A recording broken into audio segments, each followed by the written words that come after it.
Shalom. Kita akan memulai seluruh rangkaian kuliah umum kita pada hari ini.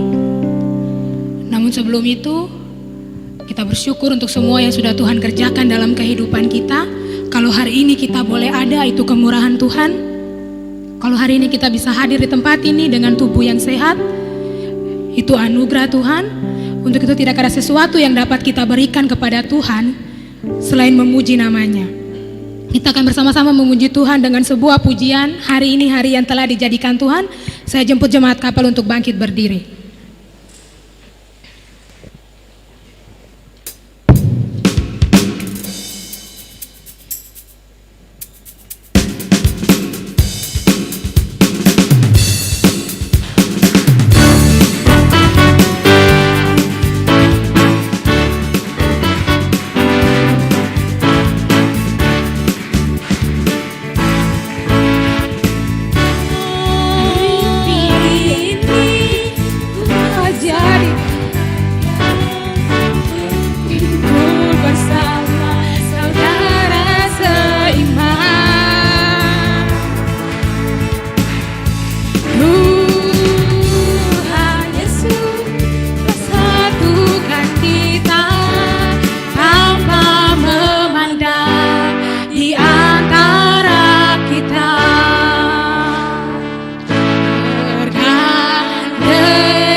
Kita bersatu dalam doa.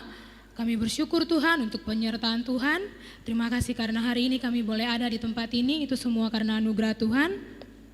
Kami akan memulai dengan seluruh rangkaian kuliah umum kami di hari ini. Mari Tuhan pimpin, berikan kami tenaga, berikan kami semangat, berikan kami hikmat untuk dapat mengerti setiap penjelasan yang akan dibahas pada hari ini. Kami menyerahkan semua ke dalam tangan Tuhan. Dalam nama Tuhan Yesus kami berdoa. Haleluya, amin. Jemaat KPL persilakan duduk kembali. Kita akan memulai dengan kuliah umum kita dengan pembicara Bapak Dr. Ivan Wesma. Tema yang diberikan adalah teologi feminisme. Waktu dan tempat kami persilakan.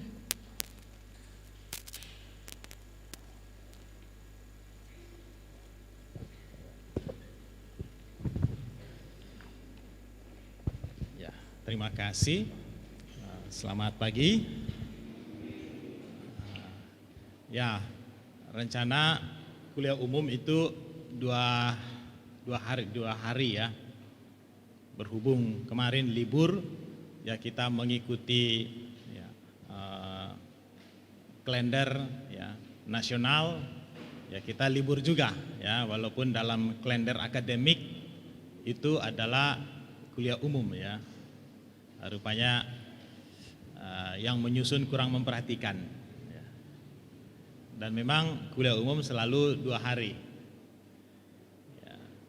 Lalu dari pagi sampai sore ya, karena situasi seperti ini ya tidak bisa kita terlalu lama, tidak bisa sampai sore, kita hanya sampai siang ya, dan cukup 1 hari, tidak perlu 2 hari ya, walaupun materinya bisa berhari-hari ya. Saya coba memadatkan sampai siang saja ya, lalu kemudian kita akan istirahat jam 10 ya. Jam 10, kebetulan ada ujian tesis jam 10, sehingga saya masih bisa menguji jam 10 sampai setengah jam, ya, lalu kembali lagi ke tempat ini, ya. Ya berhubung juga ada teman-teman kita di kelas-kelas lain, ya, sehingga perlu Majelis Chapel menempatkan beberapa anggota di kelas-kelas tersebut untuk mengumpulkan pertanyaan ya. Jadi mungkin lebih baik pertanyaannya ditulis ya, supaya teman yang lain di sana juga boleh menyampaikan pertanyaannya ya. Kalau berbicara kasihan mereka, dari bawah naik ke atas, turun naik, kasihan mereka ya. Supaya sama, ditulis saja, diserahkan ke anggota Majelis Chapel di belakang. Kalau sudah ada yang punya pertanyaan, serahkan, nanti diserahkan ke saya, supaya saya bisa melihat di mana ditempatkan ya. Pertanyaan ini di sesi mana ditempatkan ya. Jadi saya juga tidak harus langsung menjawab semua ya. Saya harus tahu menempatkan di mana menjawab pertanyaan itu ya. Ya, jadi mohon Majelis Chapel supaya menempatkan beberapa anggota di kelas-kelas lain ya, untuk mengumpulkan pertanyaan ya. Jadi ada sub-sub pembahasan dalam materi ini. Jadi saya tidak harus menunggu sebelum jam 10 baru buka sesi pertanyaan, tidak. Setiap selesai sub pokok bahasan, saya akan buka tanya jawab ya. Jadi kalau ada sekitar 10 sub pokok bahasan, berarti ada 10 sesi tanya jawab itu ya. Ya seperti itu pelaksanaan kita. Jadi kita break jam 10, selesai jam berapa? Selesai jam 12 atau 12.30 ya, nanti kita lihat saja ya. Ya paling cepat jam 12 ya, kalau ya paling lambat 12.30 ya, kita lihat saja. Oke. Ya, oleh karena saya harus melihat PowerPoint, ya saya harus turun ke bawah ya. Minta tolong mimbar ini diturunkan ya, karena saya tidak bisa terlalu ya.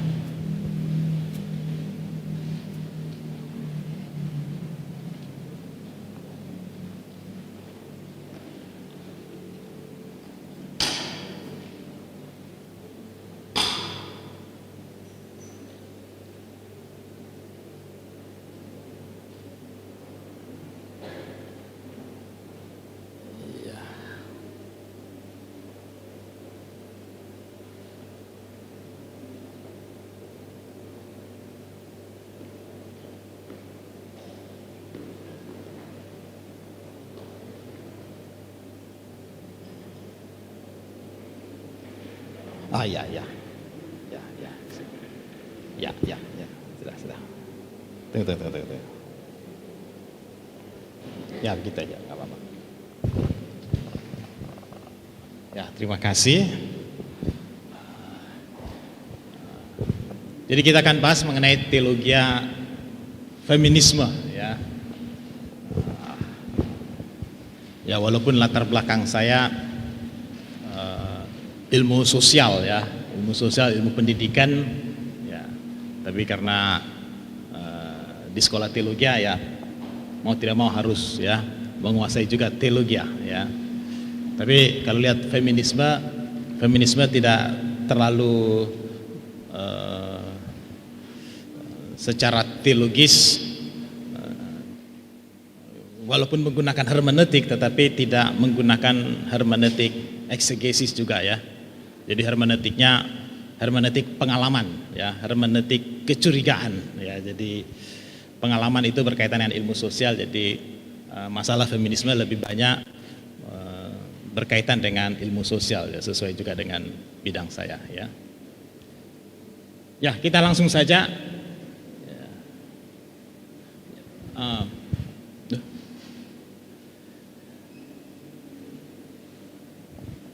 Ya. Jadi dalam feminisme ini ada secara garis besar ada 3 golongan ya, 3 kelompok. Ada yang disebut feminisme radikal, ada feminisme Kristen, ada feminisme Alkitabiah. Jadi ada 3 kelompok. Nah kita lihat dulu apa yang dimaksud dengan feminis radikal. Jadi yang radikal itu sama sekali tidak ada hubungan dengan agama Kristen. Bagi mereka agama Kristen itu agama yang rusak ya. Dan tidak ada yang bisa dilakukan untuk bisa memperbaiki, bisa menebusnya. Selain itu feminis radikal juga menganggap agama patriarkat itu yaitu bahwa laki-laki itu adalah pemimpin ya. Jadi dalam rumah tangga laki-laki itu adalah pemimpin. Itu sistem patriarkat. Agama patriarkat harus dikubur selamanya di tumpukan sampah sejarah. Itu adalah agama kuno, bahkan agama setan ya, itu menurut feminisme radikal.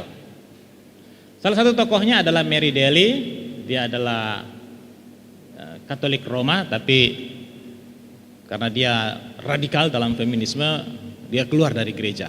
Jadi sekarang sudah bukan lagi Kristen, bukan lagi Roma Katolik. Yang kedua adalah feminis Kristen. Ya. Nah ini dia justru terlibat di gereja. Ya. Oleh karena lebih aman dia masuk dalam gereja daripada dia bentuk lembaga sendiri. Ya, mungkin orang tidak akan mau ikut dalam lembaga itu, atau lembaga itu tidak akan populer. Dan kalau dia masuk dalam lingkungan gereja, secara khusus gereja yang mapan, gereja yang besar, denominasi yang besar, dia mudah mempengaruhi jemaat gereja dengan pandangan mereka, lalu mudah menanamkan doktrin-doktrin feminisme di anggota jemaat. Dan juga banyak gereja-gereja yang sudah mapan itu menjadi basis teologi gerakan feminisme ya. Kalau gereja kita masih kecil mungkin masih aman ya, mereka lebih cari yang gereja besar ya. Jadi banyak gereja besar di Indonesia sudah mulai ya, ada teolog feminisme di gereja-gereja besar itu ya. Kalau gereja kecil belum nampak ya. Para feminis Kristen berupaya merubah doktrin dan praktik Kristen pada gereja yang sudah ada. Tokohnya adalah Dennis Lardner Kermode.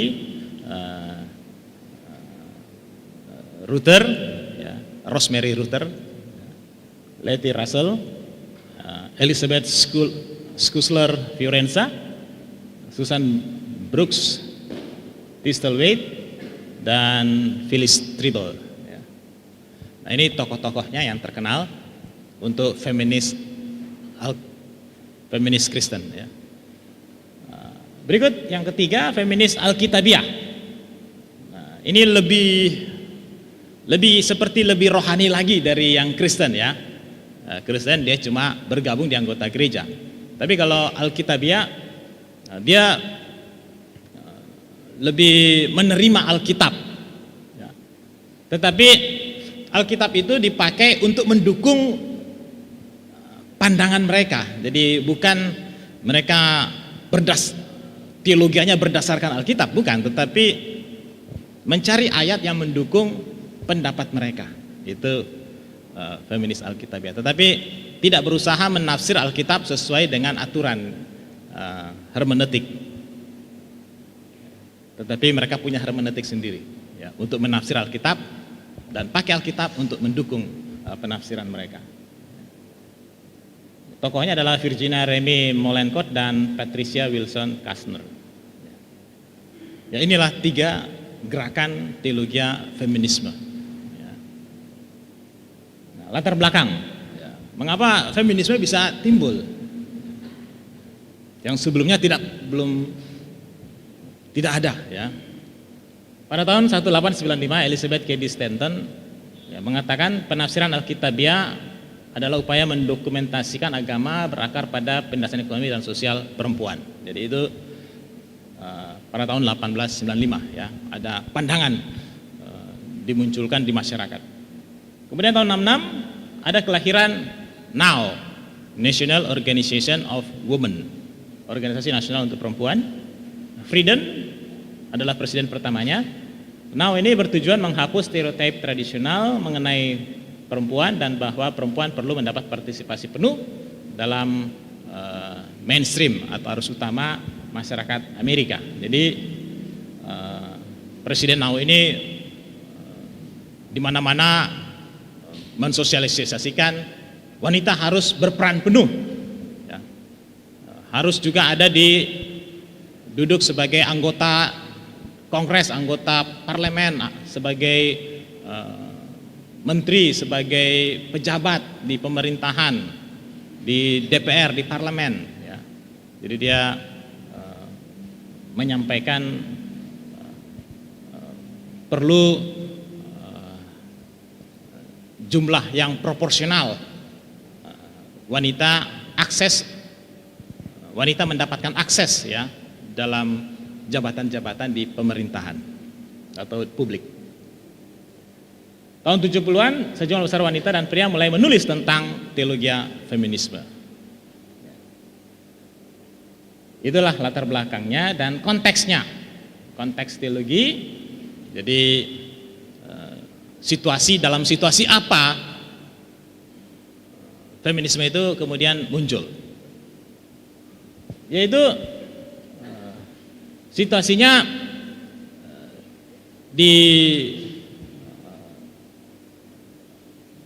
dilihat bahwa di mana-mana yang mengalami penindasan, yang mengalami ketidakadilan, perlakuan sewenang-wenang, kebanyakan dialami oleh perempuan. Jadi bukan saja saat ini, tapi sepanjang sejarah, ya, dalam sepanjang sejarah wanita ya, kurang mendapat penghargaan, ya, sehingga ya, wanita dalam keluarga ada yang menjadi gundik. Gundik itu kan budak sebenarnya, ya. Walaupun budak juga ada laki-laki, ya.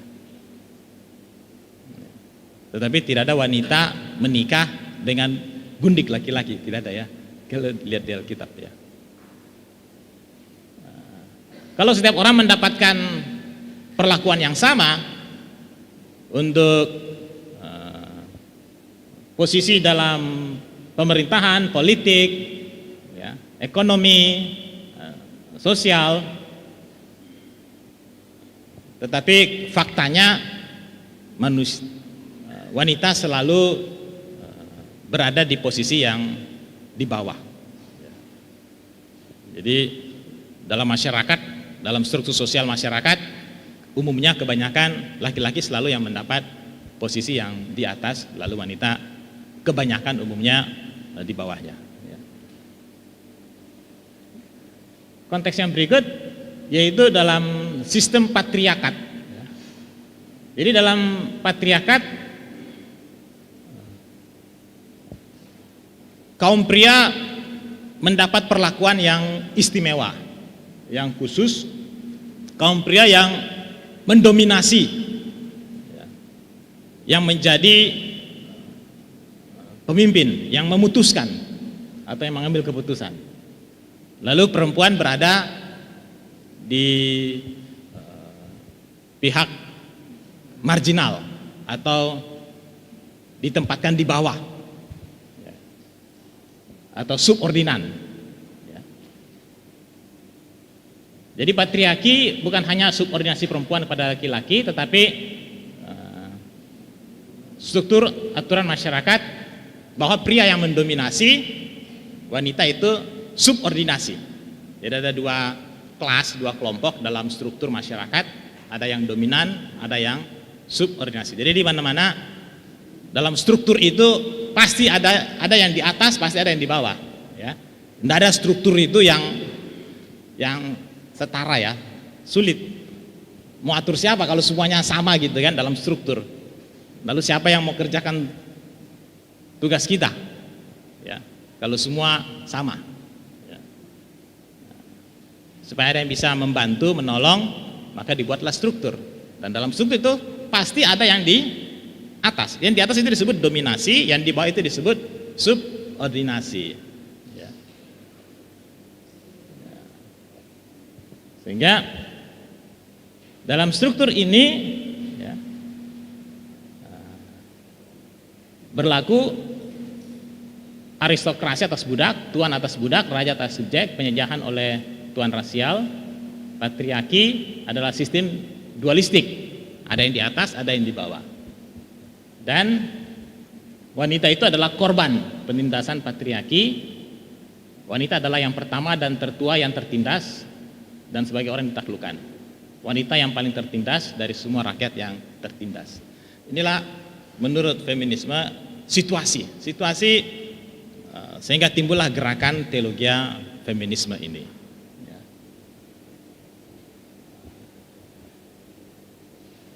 Menurut mereka, Alkitab itu dipakai oleh gereja, oleh agama Kristen untuk menentang gerakan kesetaraan perempuan dalam masyarakat dan gereja.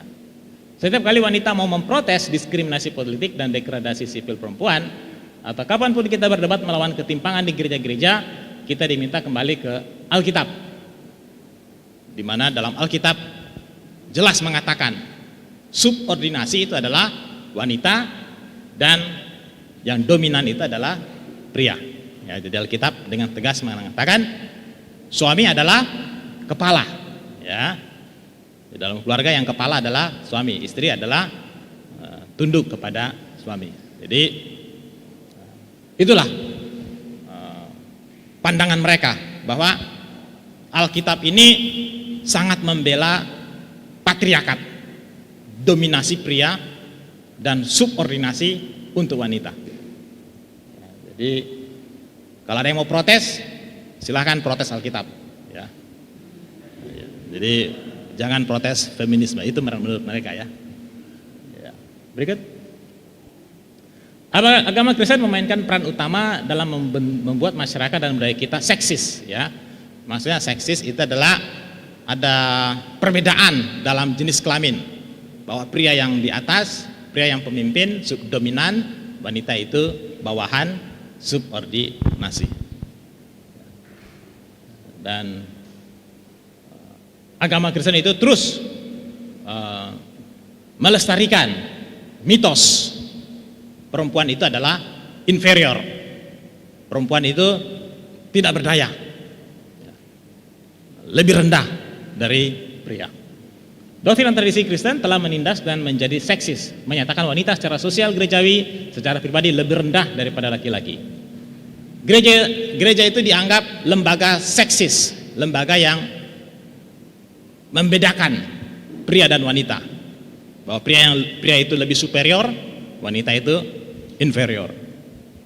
Dan lebih jauh lagi mempromosikan gagasan bahwa status quo di dunia kita dan dalam gereja adalah kehendak Allah, dan bahwa dominasi pria, subordinasi wanita, itulah kehendak Allah. Itulah yang sudah diwahyukan Allah dalam Alkitab. Patriarka dan penindasannya atas wanita adalah konteks teologi feminis. Gereja Kristen telah melayani, membenarkan dan melanggengkan penindasan oleh patriarki. Ya, jadi itulah pandangan feminisme mengenai situasi mengapa mereka timbul. Mengapa mereka menyusun teologi feminis. Berikut. Tujuan dasar teologi feminis ya. Pertama, teologi feminis adalah teologi pembebasan. Ya, jadi ada banyak teologi ya. Ada teologi Injili, ada teologi yang pertama itu teologi ortodoks. Lalu teologi Injili, ada juga teologi bapak-bapak gereja, ada teologi liberal, ada teologi kontemporer, dan ada teologi pembebasan. Ya, jadi seringkali disalah ucap ya, liberal dan liberty. Ya, liberty itu pembebasan. Liberal itu kebebasan, liberal liberty kebebasan, pembebasan, ya macam-macam teologi. Tapi feminisme digolongkan dalam liberty atau pembebasan, bukan liberal. Kaum feminisme mencari pembebasan dari penindasan patriarki yang bekerja untuk membawa setengah dari manusia yang telah dikecualikan oleh definisi seksual. Ya. Pembebasan berarti semua hambatan patriarki harus dipatahkan sehingga semua wanita bisa menjadi peserta yang setara dan sepenuh waktu di gereja dan masyarakat. Pembebasan bagi wanita berakhir dari seksisme dan patriarki. Ya.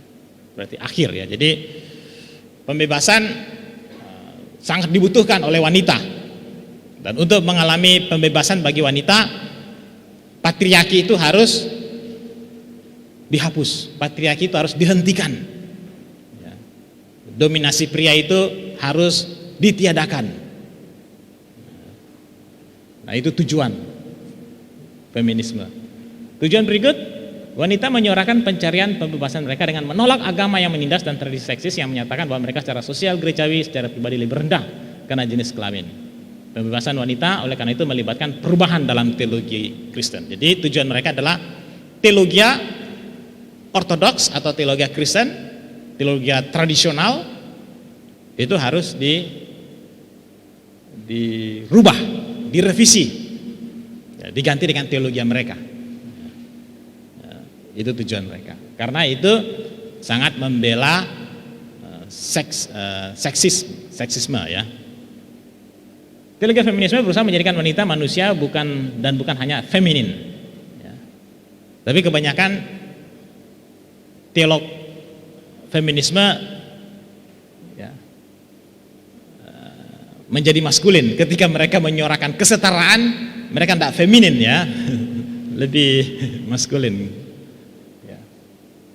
Ya itu mungkin tidak banyak juga ya. Tujuannya bukan hanya pembalikan seksisme, tetapi kesetaraan dalam agama, politik, ekonomi, dan sosial untuk kedua jenis kelamin. Tujuannya adalah untuk mengerjakan kemanusiaan baru sehingga semua orang, pria dan wanita adalah bebas untuk berpartisipasi secara setara di gereja dan di dunia. Jadi walaupun kita melihat teologi feminisme menentang gereja, menentang Alkitab, mungkin nanti kita lihat lagi menentang Yesus Kristus, tapi kalau lihat tujuan ini ya, bahwa wanita juga perlu mendapat akses secara sama dengan pria di politik, gereja, sosial masyarakat, itu bagus juga ya, baik juga tujuan itu. Tapi untuk yang lain mungkin kita tidak bisa terima. Berikut, harapan tidak terletak pada kompetisi, tapi dalam kerjasama, tidak dalam kelaki-lakian, tapi dalam kebersamaan, tidak dalam otonomi, tapi dalam berdampingan. Ini juga tujuan yang baik ya, bahwa kita antara pria dan wanita tidak perlu harus ada kompetisi, tapi harus selalu berdampingan, kerjasama, saling melengkapi ya. Dan para penindas juga harus tangani sebagai kelompok yang menyimpang jauh dari tujuan aslinya. Pembebasan karena itu untuk semua umat manusia, terlibat dan penindas. Perempuan dan laki-laki harus berdialog dan bekerja sama mencapai kehendak Tuhan agar semua orang dibebaskan. Jadi pembebasan ini bagi feminisme tidak hanya untuk membebaskan wanita, tapi juga membebaskan kaum pria, membebaskan dari sikap perilaku yang menindas. Jadi itu tujuan teologi mereka. Jadi menolong wanita yang tertindas dan menolong pria yang penindas ya, supaya berubah. Berikut. Nah, itulah apa itu gerakan teologi feminisme ya, ada 3, lalu ada konteks latar belakangnya, lalu ada tujuannya ya. Sebelum saya sampai lanjut ke hermeneutik, kalau ada yang mau bertanya silakan ya, daripada lewat ya, lalu belum jelas ya. Ada yang mau menyampaikan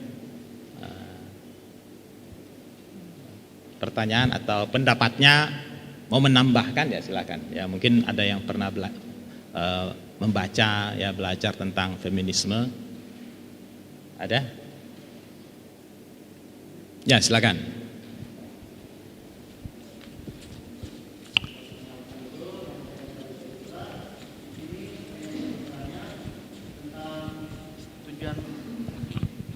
Oke, di sini saya ingin bertanya tentang tujuan dasar teologi feminis. Jadi yang saya tangkap tadi, tujuan mereka itu untuk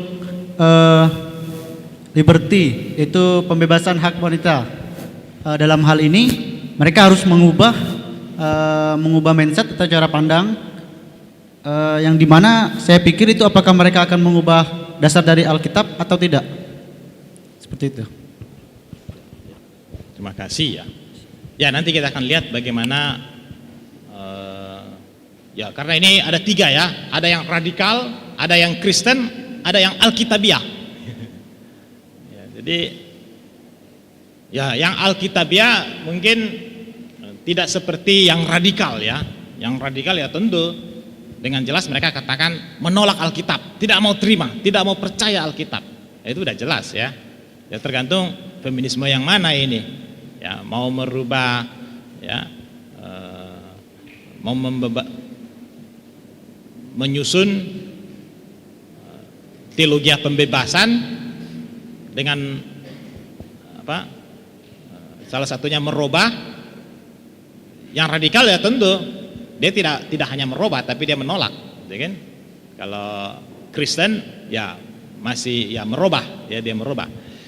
Kalau yang Alkitabiah ya dia tetap menerima Alkitab, tapi menafsirkan Alkitab untuk mendukung pandangan mereka. Jadi dia mencari ayat-ayat dalam Alkitab yang mendukung bahwa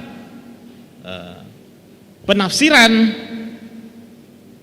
tradisional itu salah. Yang betul penafsirannya. Alkitabnya dia terima, dia tidak tolak Alkitabnya, yang dia tolak adalah penafsiran yang bertentangan dengan penafsiran feminisme. Itu kalau yang Alkitabiah. Alkitabiah tetap mengakui ini adalah Alkitab itu wahyu, itu firman Allah ya.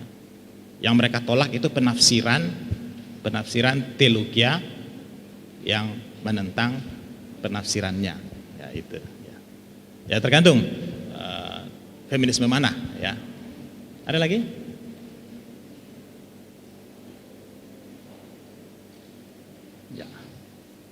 Ya kita lanjut ya kalau ada. Ya. Oh, belum ya? Mana tadi? Ya hermeneutik ya. Kitab suci itu tidak, ya ini yang radikal ya. Jadi ini radikal. Ya. Radikal katakan kitab suci itu tidak unik. kitab suci itu bukan wahyu. Bukan wahyu yang tidak dapat bersalah. Bukan wahyu yang ineran. Ineran itu artinya tidak dapat bersalah. Jadi dia menolak ineransi Alkitab. Yang dia terima adalah Alkitab itu bisa salah. Alkitab itu salah. Itu yang diakui. Kenapa? Karena Alkitab itu berisi kata-kata yang berpihak pada laki-laki. Karena itu Alkitab harus ditolak. Ya. Karena Alkitab itu mengembangkan patriarki di masyarakat. Jadi itu yang radikal. Ya. Nanti kalau yang Alkitabiah lain lagi. Berikut. Konsepsi Alkitabiah tentang Allah sebagai Bapa tidak bisa diterima. Jadi Allah itu adalah Bapa. Menurut mereka tidak benar. Ya. Alkitab juga harus ibu. Ya. Atau Alkitab itu bukan Bapa, bukan ibu lah. Bukan Allah ya. Kita harus bergerak melampaui Allah Bapa karena konsepsi Tuhan digunakan menindas wanita. Ya. Jika Tuhan adalah Bapa, ya, maka masyarakat konsekuensinya masyarakat itu didominasi oleh laki-laki. Jika Tuhan adalah Bapa, maka wanita itu adalah subordinan. Sehingga menurut Daly, teologi feminisme harus mengebiri Allah Bapa. Ya. Karena patriarki telah mengebiri kaum wanita. Ya, maksudnya sistem patriarki yang ada dalam Alkitab itu sudah telah mengebiri wanita, membuat wanita menjadi impoten, tidak berdaya. Nah sekarang tugas feminisme mengebiri Allah Bapa supaya Allah Bapa juga impoten, ya tidak berdaya juga, ya supaya sama laki-laki dan perempuan. Nah itu kata dia. Itu hermeneutik ya, bagaimana feminisme menerima Alkitab, bagaimana mereka memandang Alkitab, itu hermeneutik ya. Kalau yang Kristen bagaimana? Tokohnya adalah Rosemary Redford Rutter, ya, kalau tadi Mary Daly. Alkitab hanyalah kumpulan pengalaman manusia dan dengan demikian itu bukan sumber teologi yang objektif. Jadi Alkitab bukanlah firman Allah tapi kata-kata manusia berdasarkan pengalaman manusia. Ya. Ini yang Kristen. Ya. Jadi ini yang masuk yang ada di sini mahasiswa baru ya. Jadi lalu baru masuk sudah belajar teologi yang menolak Alkitab, menolak Yesus. Ya ini mudah-mudahan imannya tetap kuat ya. Ya. Ya ini karena umum jadi semua teologi ini bersifat umum jadi tidak harus hanya khusus mahasiswa baru saja harus kasih teologi yang apa itu yang biasa diterima di jemaat ya. Jadi biasanya kita harus membedakan ya khotbah untuk jemaat dan khotbah untuk mahasiswa beda ya. Jadi jangan khotbah yang apa yang ada disampaikan di kuliah disampaikan di jemaat juga. Misalnya seperti ini. Seperti ini Anda bawa di jemaat, jemaat akan cap kita sesat ini ya. Ini pendeta ini kok mulai ngawur ya. Semakin tinggi ya, semakin jadi sarjana, jadi apa kok ngomongnya sembarangan gitu ya. Jadi harus dibedakan ya nanti masa baru kalau mau khotbah nanti tidak semua apa yang kita bahas di kelas itu juga harus dikhotbahkan di gereja ya. Jemaat itu awam. Jadi saya harap yang mahasiswa baru ini sudah mulai ya, sudah mulai berpikir dewasa dalam berteologi ya. Jadi sudah mulai bisa mengembangkan nalar ya, rasionalnya untuk bisa memisahkan ya. Yang mana yang Kristen, mana yang bukan ya. Jadi jangan langsung apa yang saya sampaikan, oh ini semua inilah teologianya Jeffrey ya, inilah ajaran Alkitab, teologianya sekolah ini ya. Harus bisa membedakan ya. Alkitab hanyalah kumpulan pengalaman ya, sudah. Ada dua agama yang berlawanan terdapat dalam Alkitab, agama yang menyucikan status quo, agama kenabian yang mengkritik struktur patriarki. Jadi feminis Kristen menyebutkan ada dua agama dalam Alkitab. Ada agama yang mempertahankan ajaran tradisional, ada agama kenabian. Agama kenabian itu yang mengkritik ajaran tradisional. Jadi bagi mereka agama Kristen itu adalah agama yang status quo. Lalu agama kenabian bagi mereka itulah teologi feminisme yang mengkritik agama Kristen. Nah, dan itu sudah ada sejak zaman dulu. Zaman dulu juga para nabi mengkritik ya, nabi-nabi yang mementingkan diri. Berikut, hermeneutik menurut Ruther adalah pengalaman manusia dan lebih khusus lagi pengalaman perempuan dalam agenda feminis. Jadi hermeneutik feminisme itu adalah pengalaman. Jadi sama seperti mereka memandang Alkitab, Alkitab itu bukan wahyu, Alkitab itu adalah pengalaman para nabi yang ditulis pengalamannya. Nah, kalau Alkitab itu pengalaman para nabi, maka teologi feminisme itu juga adalah pengalaman wanita ya, yang disusun menurut tujuan feminisme, yaitu pembebasan bagi wanita. Jadi itulah hermeneutik mereka, bukan eksegesis tetapi pengalaman. Alkitab atau bagian yang tidak berbicara tentang pengalaman atau tidak mempromosikan agenda feminisme, maka teks Alkitab itu menjadi surat mati, harus dibuang dan diubah. Jadi ada sebagian Alkitab yang mereka terima, ada yang mereka tolak. Ya. Kalau mengatakan bahwa wanita itu adalah gambar Allah, wanita itu adalah orang yang harus dihargai, ya. Itu deh mereka terima, ya.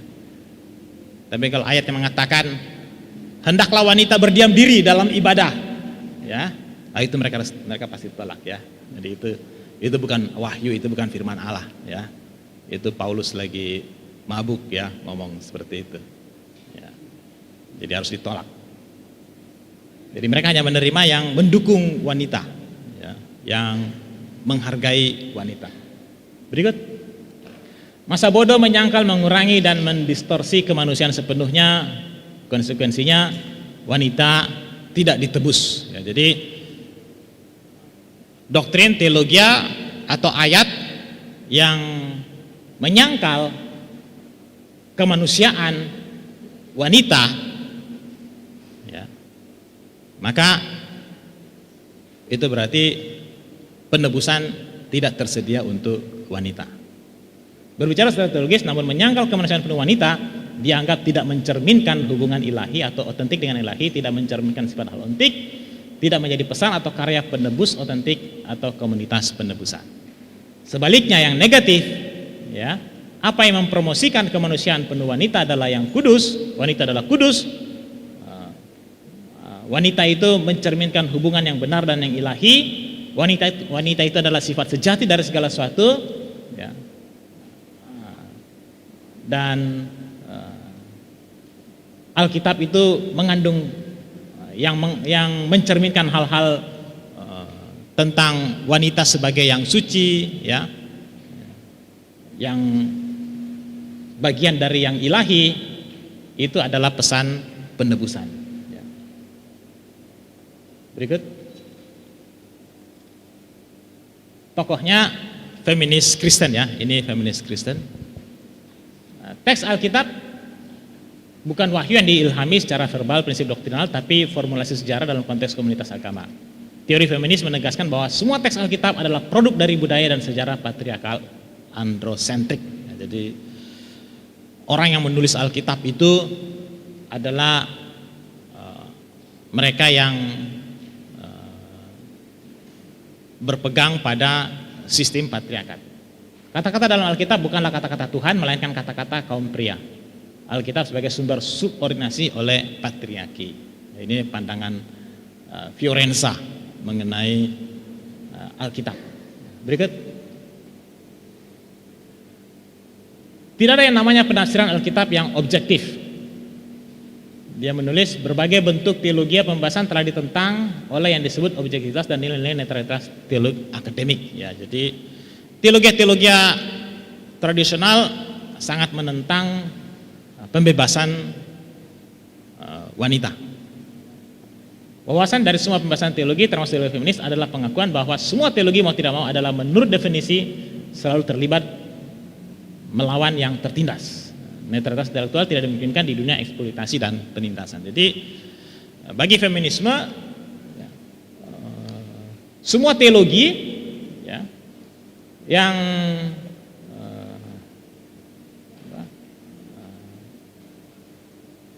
selalu ya, tidak ada yang netral. Ya, jadi semua teologi itu tidak ada yang netral. Dan semua teologi yang bersifat ilmiah itu selalu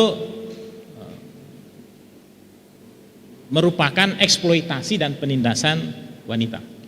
Di masa lalu Alkitab selalu ditafsirkan sebagai pendukung penindas. Schussler Fiorenza ya, menuntut Alkitab harus ditafsirkan demi tertindas. Mitos objektivitas harus tinggalkan dan teologi harus menjadi partisan. Ketika teologi berada di pihak mereka yang terbuang dan tertindas, maka itulah teologi Kristen. Jadi teologi yang membela kaum wanita, ya, mengangkat kaum wanita, itulah teologi yang sejati. Ya. Ya. Untuk wanita enak ya didengar ya, untuk wanita ya. Wah.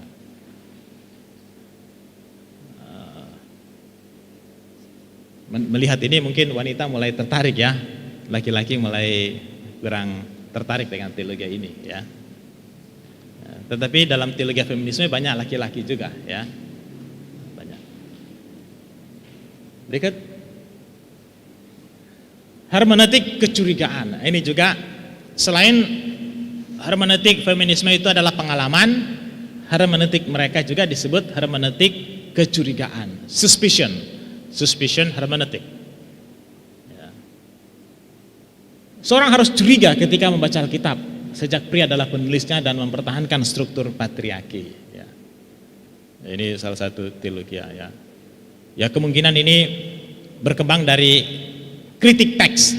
Kritik teks juga itu kan suatu hermeneutik yang mengkritik teks. Ya. Ya, sepertinya berakar dari kecurigaan juga. Ya. Jadi ya di sekolah kita ini ya kita mengembangkan ya metode penelitian kritik teks ya. Tetapi selalu setiap menguji skripsi atau tesis atau disertasi yang menggunakan kritik teks ya, saya selalu minta supaya dalam mengkritik teks itu kita harus membahas juga kelebihan-kelebihan teks itu ya. Jangan kita mengkritik teks itu melihat yang tidak baiknya saja, melihat bahwa itu bukan asli,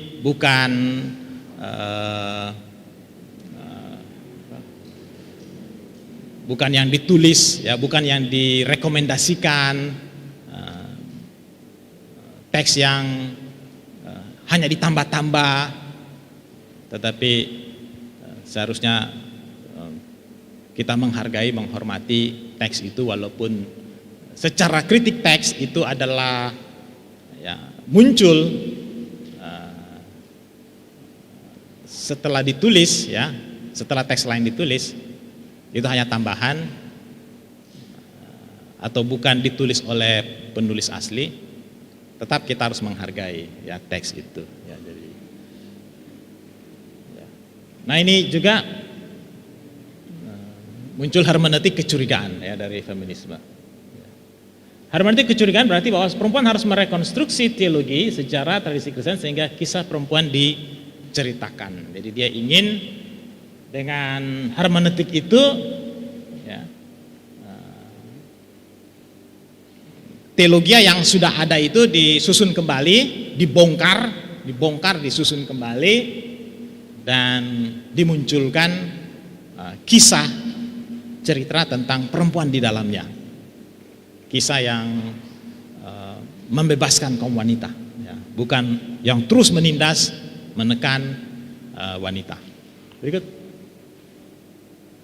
Alkitab berfungsi sebagai prototipe untuk teologi feminis, bukan sebagai arketip. Ya. Jadi Alkitab itu prototipe, bukan arketip. Ya. Apa maksudnya prototipe dan arketip? Prototipe adalah terbuka secara kritis terhadap kemungkinan transformasi sendiri. Jadi Alkitab itu prototipe. Prototipe itu adalah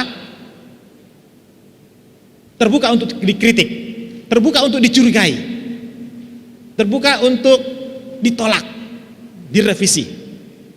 Tapi kalau arketip itu arche ya, yang yang asli. Nah kalau dia archetype, yang asli itu nggak bisa dikritik, nggak bisa dirubah. Tapi kalau dia cuma prototype, ya biasanya prototype itu dalam pesawat ya. Ketika kita mau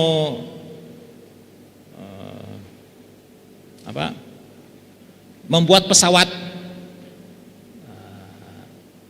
yang lainnya, kita buat prototype dari pesawat yang asli ya, misalnya ada atau kursi, meja. Ini meja yang pertama dibuat dalam dunia ini, dalam sejarah dunia ini misalnya. Nah, saya mau bikin lagi meja. Untuk bikin meja yang sama, saya harus buat prototipenya ya. Nah, prototipe itu silahkan kalian uji, silahkan kalian menilai apakah prototipe ini sudah cocok dengan itu ya. Itu prototipe. Jadi Alkitab itu prototipe, bukan arketip. Arketip itu yang paling pertama, ya, yang nggak bisa diuji. Ya. Alkitab dipandang sebagai bukan sumber, jadi bukan yang pertama, tetapi sumber daya untuk teologi. Ya. Wahyu dan kebenaran Alkitab hanya ditemukan dalam teks yang diinterpretasi melampaui atau mengutuk patriarki, namun mempromosikan kesetaraan penuh perempuan. Jadi itulah wahyu. Teologi yang Alkitabiah itu yang isinya mempromosikan kesetaraan penuh kaum wanita. Teologi yang merendahkan wanita itu bukan teologi Kristen yang sejati, itu bukan wahyu. Berikut. Ya, ini tokoh yang lain lagi dari Kristen, Phyllis Trible. Tugas hermeneutik teologi feminis adalah membebaskan teks Alkitab dari konstruksi patriarki yang kaku. Oleh karena konstruksi patriarkal dikatakan interpretasi yang salah. Berikut. Susan Brooks Thistlethwaite, perempuan harus mengendalikan teks dan membebaskannya dari patriarki. Teks Alkitab yang tidak membahas perempuan atau bahkan memusuhi wanita bisa direvisi ulang menjadi tema yang berkontribusi pada pembebasan wanita yang tertindas. Sekali lagi, itu adalah pengalaman wanita yang dianggap sebagai sumber norma teologi feminis, bukannya kitab suci. Jadi, mengapa Alkitab itu harus direvisi? Ya. Dan Alkitab itu tidak mendukung pembebasan kaum wanita. Itu disebabkan karena Alkitab itu ya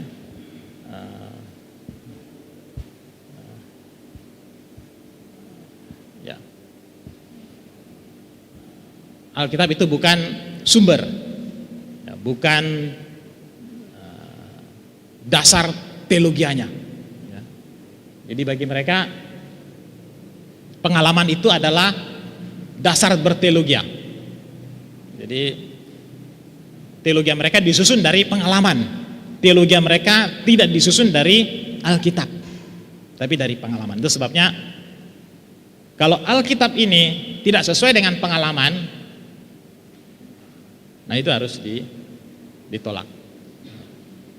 Nah itulah hermeneutik mereka. Berikut. Nah,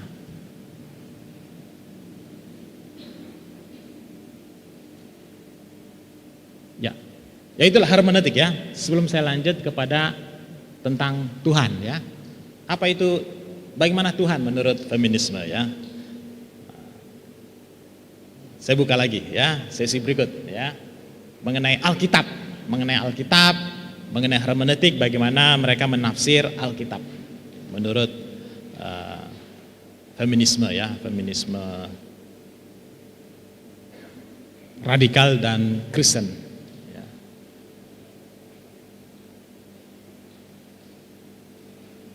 Ada yang mau bertanya?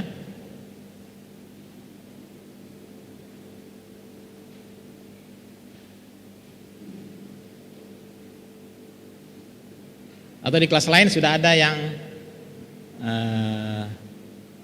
mengirimkan pertanyaan tertulis? Ya, bisa dicek di kelas-kelas lain ada pertanyaan mereka. Cek. Ya, silakan. Ya, ya, ini dari pertanyaan ruang 101. Pertanyaannya, siapa yang menciptakan teologi feminisme ini? Apakah laki-laki atau perempuan? Ya. Terima kasih. Kita sudah lihat dari konteks ya, dari konteks memang oleh kaum perempuan ya pada awalnya ya. Jadi dia mulai menulis ya, tahun 1800 ya, mulai menulis ya, mengenai kaum wanita yang tertindas ya. Kemudian wanita mulai tahun 1966 mulai mendirikan NOW, National Organization of Women ya. Kemudian tahun 70 laki-laki juga sudah mulai menulis tentang teologi feminisme. Jadi sama ya, laki-laki perempuan ikut bersama-sama dalam, walaupun yang memulai ya dimulai oleh wanita ya, tapi mereka baru menyuarakan bahwa wanita perlu akses ya, perlu akses secara sama dengan pria dalam lembaga politik, ekonomi, gereja, sosial, masyarakat. Itu mereka masih bersuara ya, masih berpidato, masih mungkin berkhotbah. Tapi menulis teologi tahun 70 sudah mulai ada teologi feminisme, tetapi tidak hanya perempuan yang menulis, tapi laki-laki juga menulisnya. Ya. Banyak juga laki-laki tergabung dalam atau memiliki pandangan teologi feminis ya, banyak. Berikut ada lagi yang bertanya, ya silakan. Ya.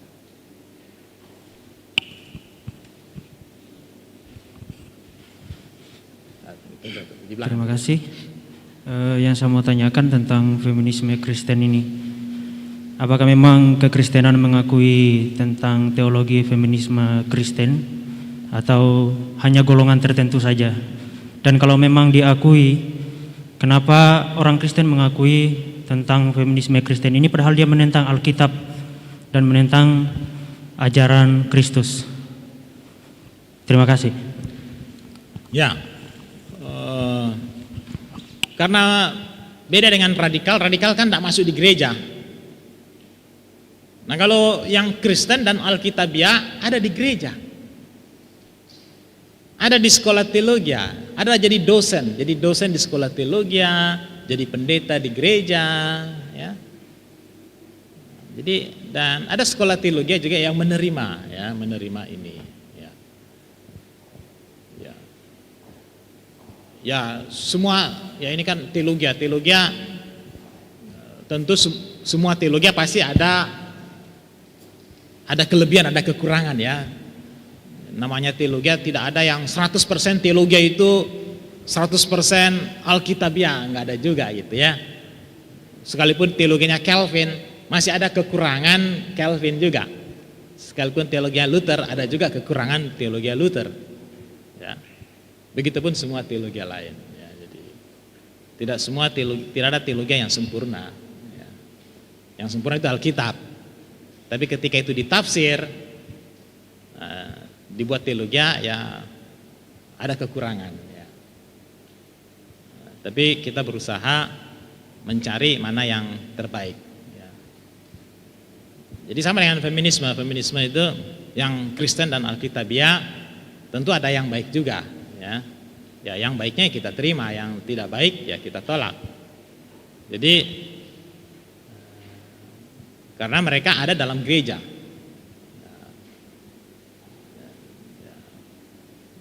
Dan ya sejak dulu begitu ya, sejak zaman rasul-rasul kan ada pandangan yang berbeda kan, antara rasul-rasul sendiri kan berbeda pendapat kan, ya soal sunat, ya antara Petrus ya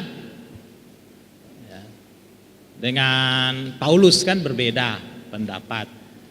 Ya. Petrus menganggap bahwa semua orang percaya harus disunat. Paulus katakan, oh enggak perlu.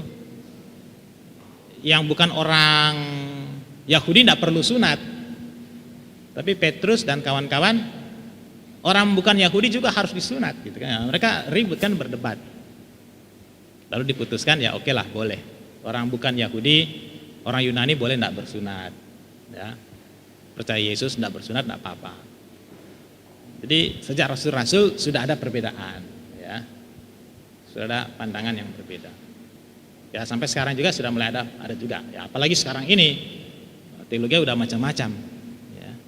Ya ada juga. Jadi tinggal kita mulai menilai mana yang lebih Alkitabiah, mana yang tidak Alkitabiah.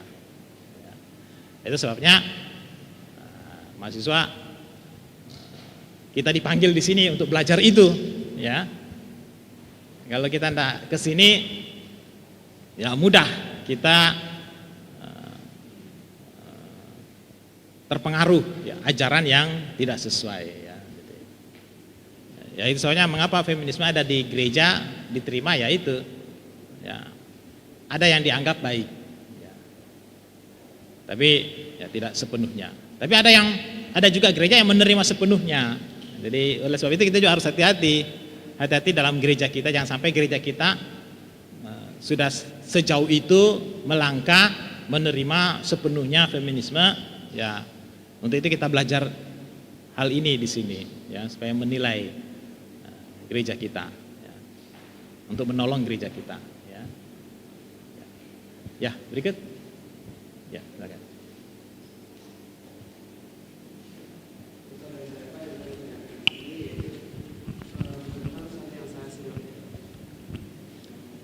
Sesuatu yang saya simak di sini Pak, yaitu tentang teologi apa ya tadi ya, radikal.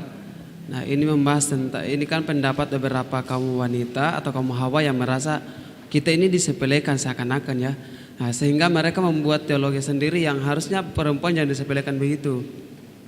Nah, tetapi ketika saya menyimak sesuai dengan penjelasan, saya melihat dan sesuaikan dengan Alkitab juga, memang beberapa Alkitab mendukung seperti salah satu ayat yang dibahas tadi, yaitu perempuan harusnya berdiam diri saja, gitu ya.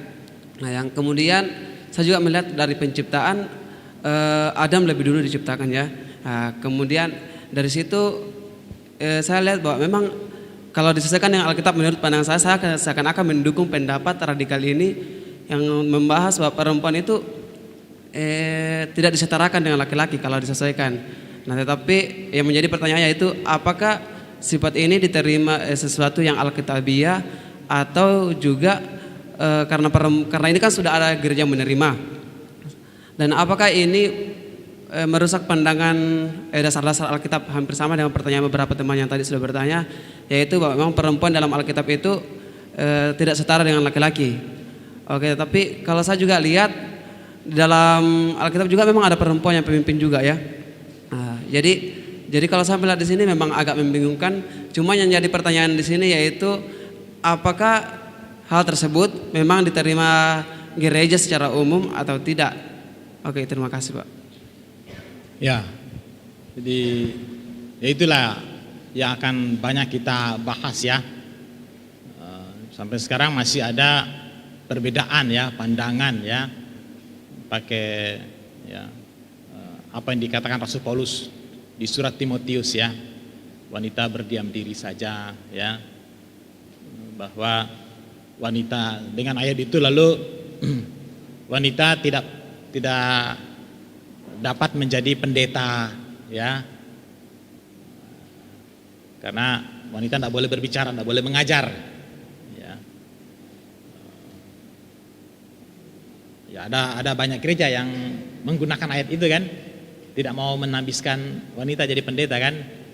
Ya ada banyak gereja tetap tidak mau menerima wanita gitu ya untuk menjadi pemimpin, ada banyak. Tapi ada gereja juga yang menambiskan wanita jadi pendeta, ada juga ya. Jadi sampai sekarang masih ada perbedaan itu. Ya itu nanti kita akan bahas sebenarnya. Lalu Alkitab sebenarnya apa gitu kan? Tapi semuanya kan menafsir pakai Alkitab gitu kan. Lalu mana yang benar itu ya? Ya itu tinggal ya nanti diputuskan setelah ini ya. Lalu ya lo tanya Alkitab mengatakan apa sebenarnya? Ya Alkitab mengatakan begitu kan. Lalu hanya masalahnya penafsirannya bagaimana gitu ya. Penerapannya bagaimana? Ya kita akan lihat nanti ya apa sebenarnya itu wanita harus tunduk, wanita harus, lalu laki-laki sebagai kepala. Kita akan lihat nanti sebenarnya maksudnya apa itu ya. Jadi ya walaupun dengan tegas kepala adalah laki-laki ya. Apakah itu berarti tidak boleh wanita jadi pemimpin ya? Nah itu juga ya. Ya itu kita akan bahas nanti ya, secara khusus dalam ya ada khusus mengenai itu ya, ayat-ayat itu kita akan bahas. Masih ada lagi? Ya. Oke. Baik, terima kasih atas waktu yang diberikan. Saya ingin bertanya tentang kepastian status. Jadi sebagai perempuan saya percaya kepada Allah Bapa dan saya percaya bahwa Alkitab itu adalah firman Allah. Yang ingin saya tanyakan adalah pada dasarnya memang perempuan tidak ada yang mau disudutkan ya. Dan khususnya Indonesia bagian timur, perempuan masih dianggap sebagai pribadi yang lemah, dan seperti yang Bapak bilang, ada gereja-gereja tertentu yang dimana di sana perempuan tidak bisa untuk menjadi pemimpin. Nah, sebagai perempuan, seperti yang saya bilang tadi bahwa kami tidak ingin untuk disudutkan atau dianggap remeh. Apakah dengan pemikiran kami seperti itu, kami dikatakan sebagai penganut aliran feminisme atau bagaimana? Terima kasih. Ya. Oke. Ya, masih ada lagi? Ah ya.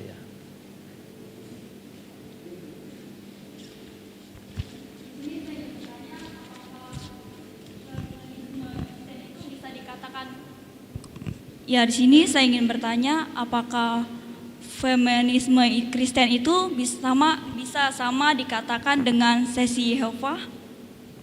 Kenapa? Saksi Yehova kenapa? Kesamaannya dengan saksi Yehova apa? Seperti apa? Apakah sama bisa dikatakan sama dengan dalam hal apanya? Kayak dalam apa ya? Seperti sama dalam kekristenannya sama menerima Alkitab gitu, tapi lain penafsirannya. Oh, ya. Oke. Ya, makasih. Ya, supaya saya tidak lupa.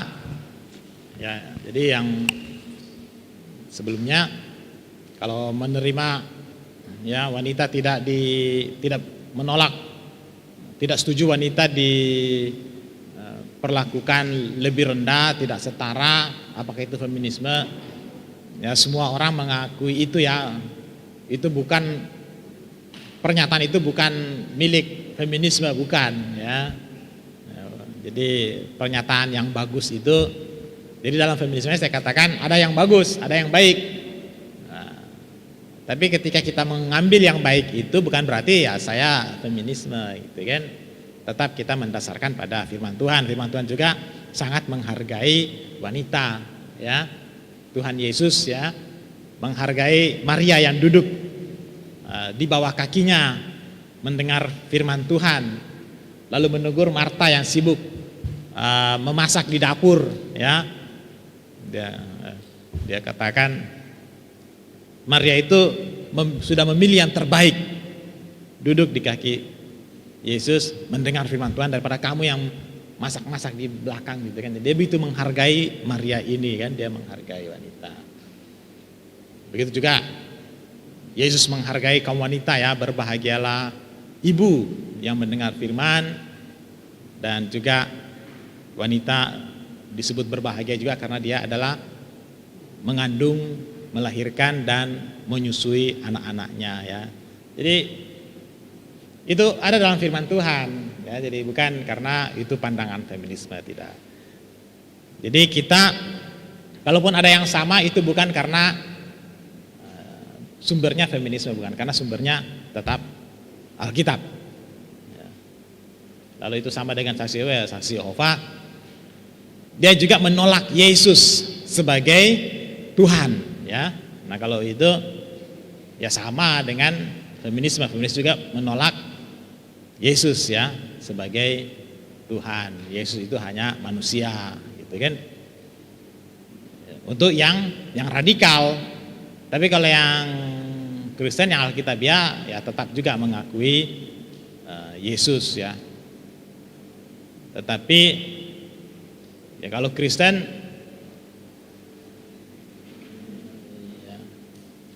ya kalau Kristen juga tidak menerima Yesus sebagai penebus ya.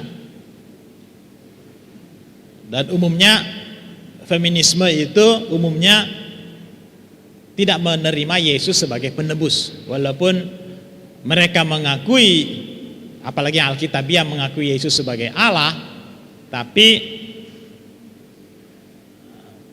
bukan sebagai penebus ya. Jadi ya itu juga ya.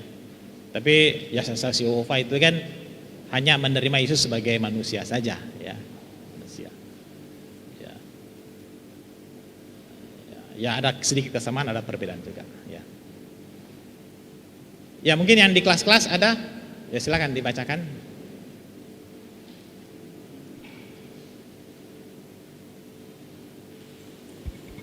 Ada 3 pertanyaan dari ruangan luar. Pertama dari Yosua Dwi, ruang SG lantai 1, pertanyaannya, apakah hanya karena alasan kitab suci lebih mengutamakan laki-laki daripada wanita? Dampak bahwa wanita dianggap lebih rendah terjadi sampai saat ini? Pertanyaan kedua dari Julianus Soleh, ruang 101, teologi yang manakah yang lebih relevan untuk gereja masa kini? Apakah feminisme Kristen atau feminisme Alkitabiah? Pertanyaan yang ketiga dari ruang 101, dalam berkhotbah, apakah pengkhotbah dapat menafsirkan ayat firman Tuhan berdasarkan pengalaman pengkhotbah dan dikaitkan dengan peristiwa sehari-hari? Apakah khotbah tersebut Alkitabiah? Dan pertanyaan kedua dari ruangan yang sama. Cukup dulu ya, cukup nanti ya. 3 ya. Jadi yang pertama itu kan yang pertama teologi feminisme. Apalagi yang pertama? Apakah hanya karena alasan kitab suci lebih mengutamakan laki-laki daripada wanita? Oke, ya. Jadi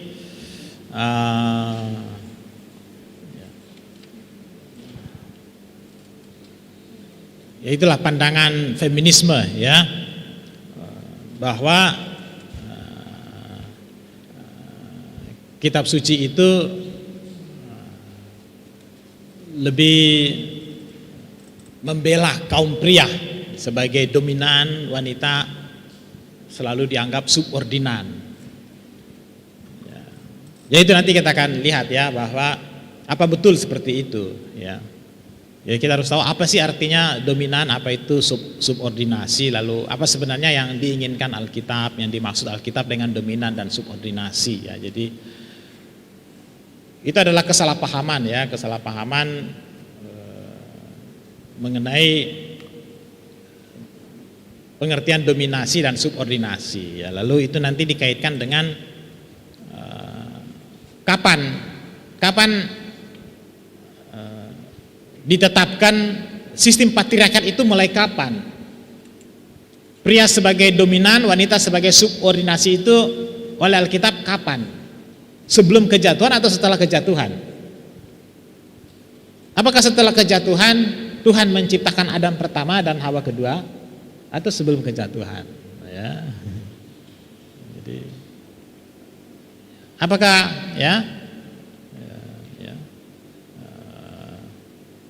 jadi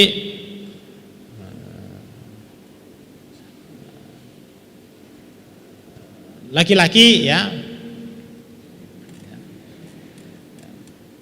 yang utama, yang pemimpin itu kapan juga ya?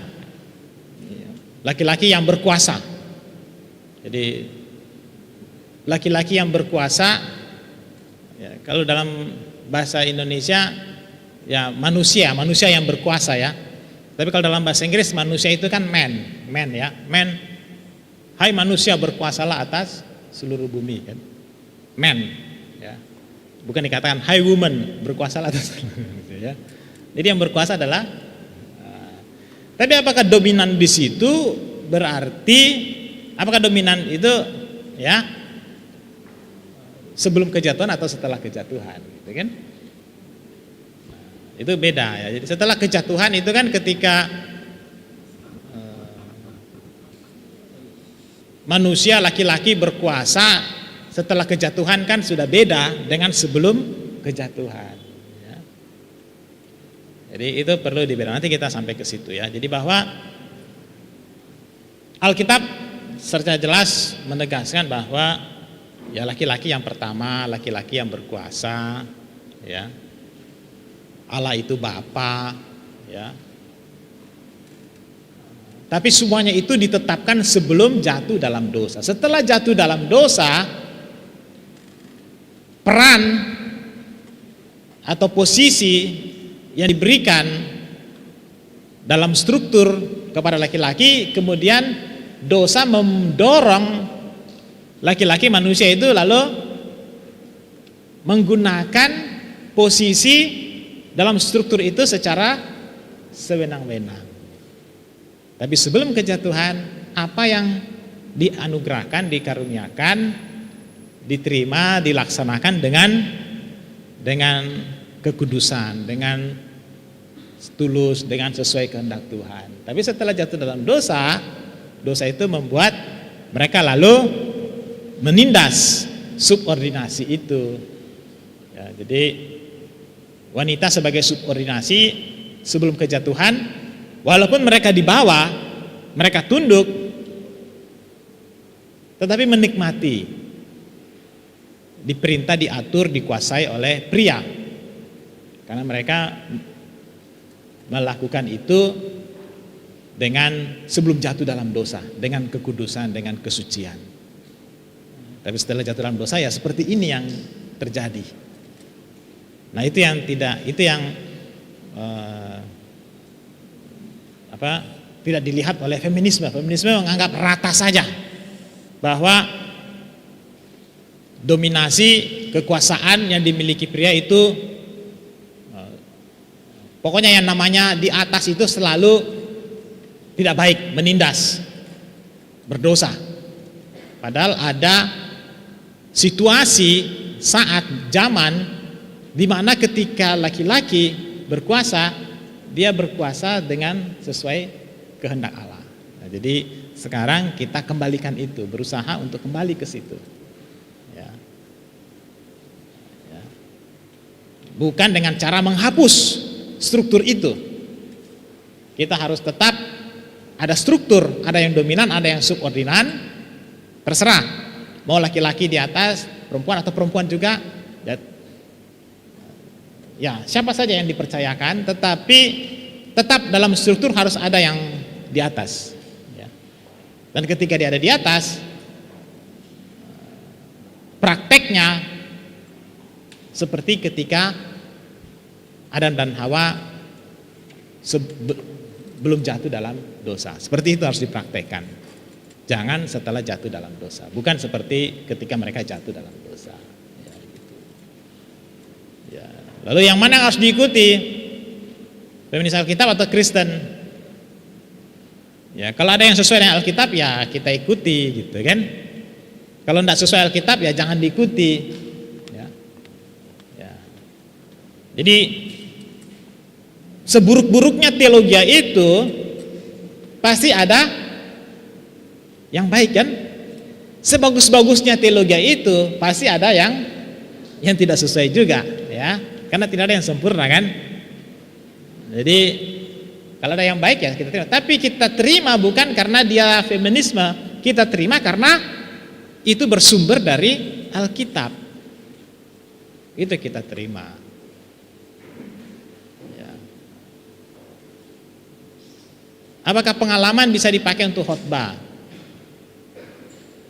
Ya.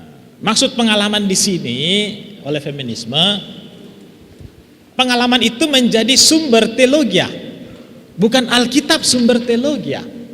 Kalau kita berkhotbah, sumber khotbah kita pengalaman, itu yang tidak betul. Tapi kalau sumber dasar khotbah kita adalah Alkitab, lalu kita mau pakai pengalaman untuk mendukung penafsiran Alkitab, ya boleh pakai pengalaman untuk lebih menjelaskan makna penafsiran dari Alkitab itu. Tapi pengalaman bukan dijadikan dasar atau sumber khotbah, bukan.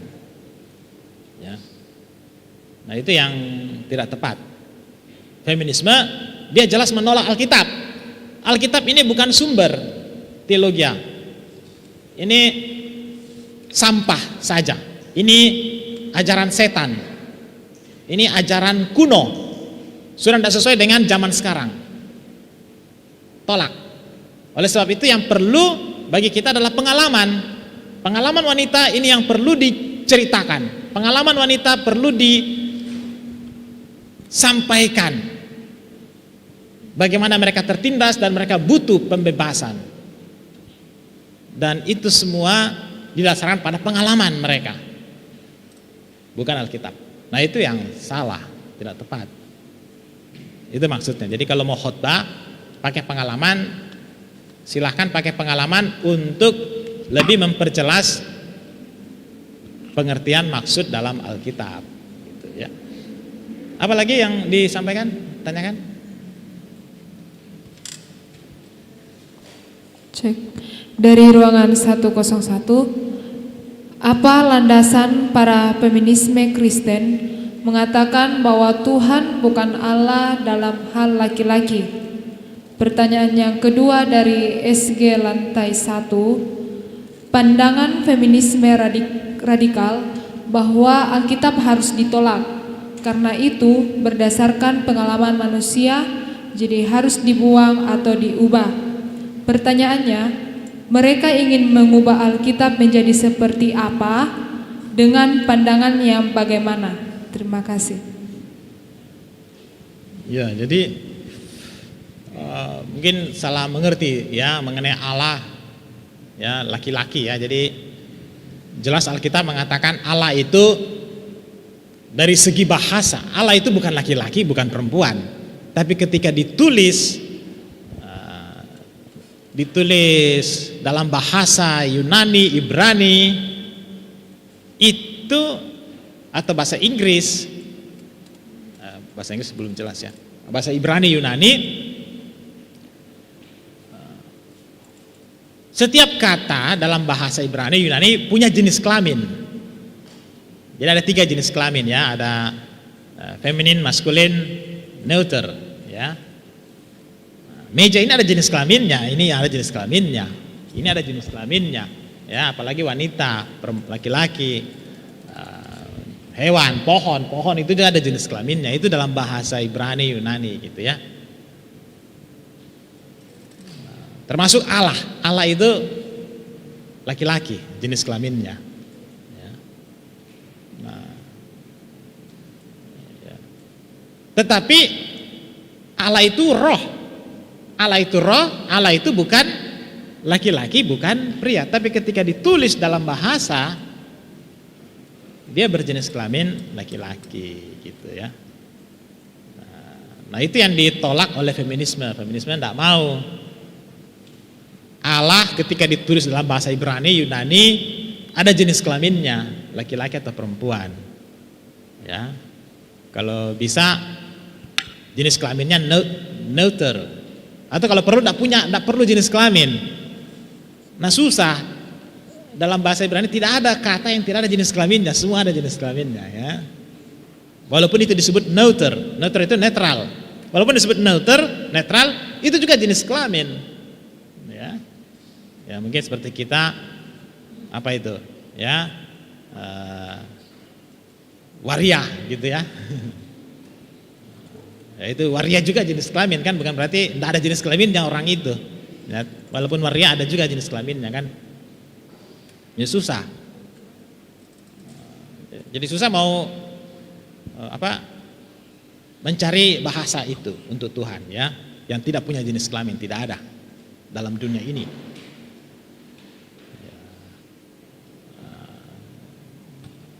Nah itu yang dikritik oleh feminisme ya. Carilah bahasa apa. Ya mungkin dia salah mengerti ya, yang saya tangkap Allah itu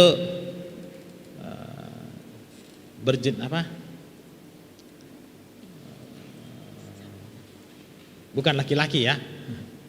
Allah itu laki-laki dalam bahasa ya. Tapi pada dasarnya Allah itu tidak punya jenis. Allah itu bukan laki-laki, bukan pria, bukan wanita ya. Allah itu roh ya. Ya itu menurut Alkitab, Allah itu roh ya. Tapi disebut Bapa. Tapi Allah itu disebut Bapa. Alkitab tidak pernah menyebut Allah itu ibu. Allah itu Bapa. Tapi feminisme minta supaya Allah itu disebut ibu. Jadi kalau dalam Matius itu doa Bapa kami, jangan hanya doa Bapa kami, doa ibu kami ya.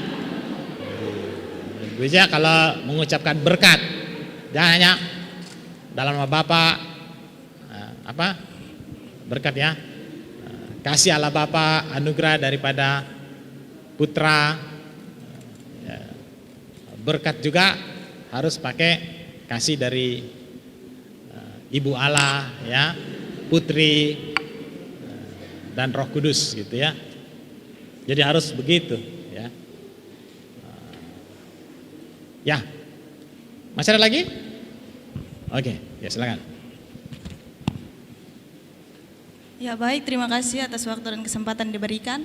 Tadi di awal ada statement yang berkata perempuan mengkebiri Allah Bapa. Ya itu mungkin masih menjadi tanda tanya besar bagi saya. Apa maksud dari perempuan mengebiri Allah Bapa? Terima kasih. Ada lagi? Ya, silakan.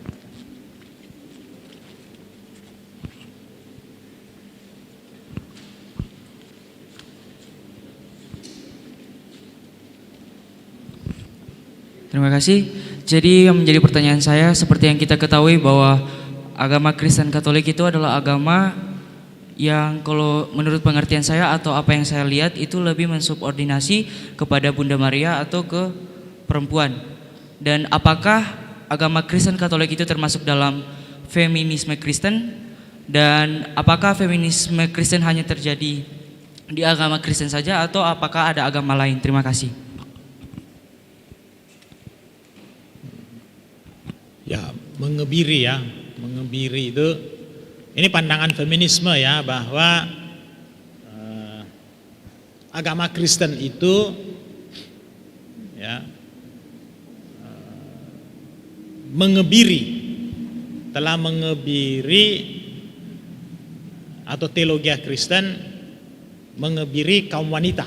Dari ajaran, dari teologi yang ada, mengebiri maksudnya membuat tidak berdaya, tidak berfungsi, tidak bisa menjalankan perannya. Sementara wanita itu punya potensi, kemampuan untuk menjadi pemimpin, ya, menjadi pendeta, menjadi imam, menjadi apa saja seperti kaum pria.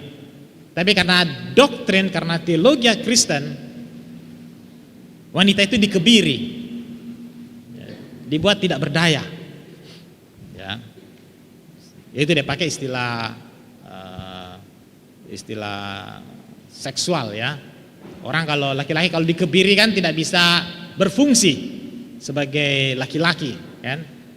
Nah, ketika wanita dikebiri itu artinya tidak berfungsi sebagai sebagai manusia dalam mengembangkan potensi untuk menjadi presiden, menjadi menteri, menjadi anggota DPR, menjadi pendeta, dokter dan lain sebagainya.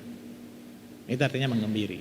Nah, karena agama Kristen, teologi Kristen telah mengebiri kaum wanita menurut feminisme, maka mereka berpikir juga kalau begitu kita sebagai teologi feminisme harus mengebiri Allah Bapa, supaya sama, supaya Allah Bapa itu juga tidak berfungsi sebagai laki-laki. Ya, ketika Allah Bapa tidak berfungsi sebagai laki-laki, maka tidak mungkin kalau Allah Bapa dikebiri, maka Allah itu tidak berjenis kelamin lagi kan.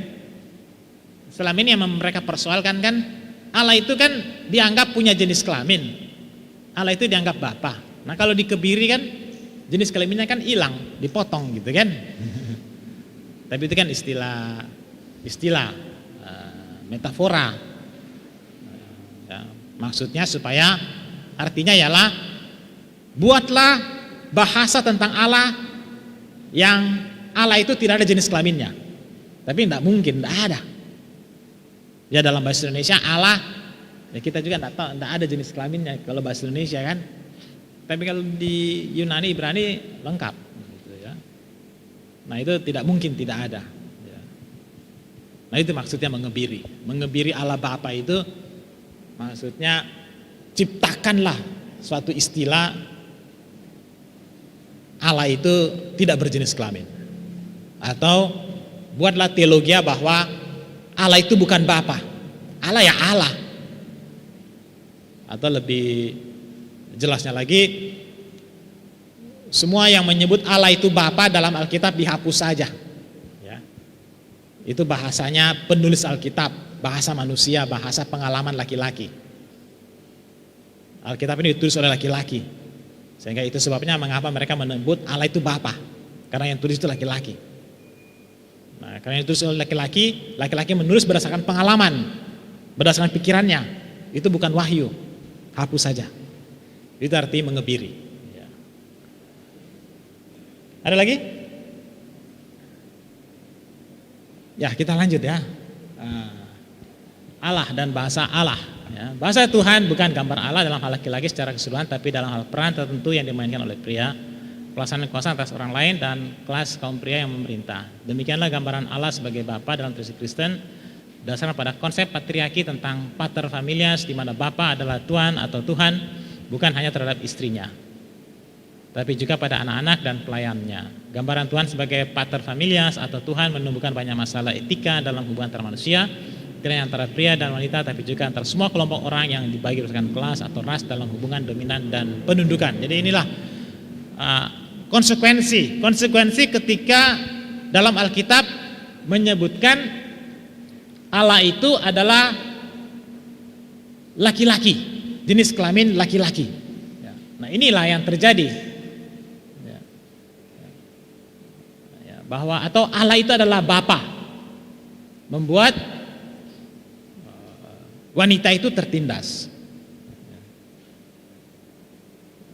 Berikut, bahasa Tuhan yang mengakui inklusif dan metaforis sifat bahasa agama harus merupakan gambar pluralisasi pria dan wanita, gambar yang diambil dari alam serta masyarakat manusia. Jadi kita perlu menggambarkan Allah dalam hal perempuan dan juga laki-laki. Kita perlu mencapai gambar kreatif yang menghapuskan stereotip konvensional patriarki dan mengarah ke visi penuh tentang orang yang dibebaskan, pria dan wanita bisa menjadi hubungan timbal balik satu sama lain. Jadi ini juga maksud dia, bahasa mengenai Allah Tuhan itu jangan dalam bahasa itu Allah itu berjenis kelamin laki-laki, hapus saja. Cari bahasa tentang Allah yang ketika disebutkan tidak ada jenis kelaminnya, ya.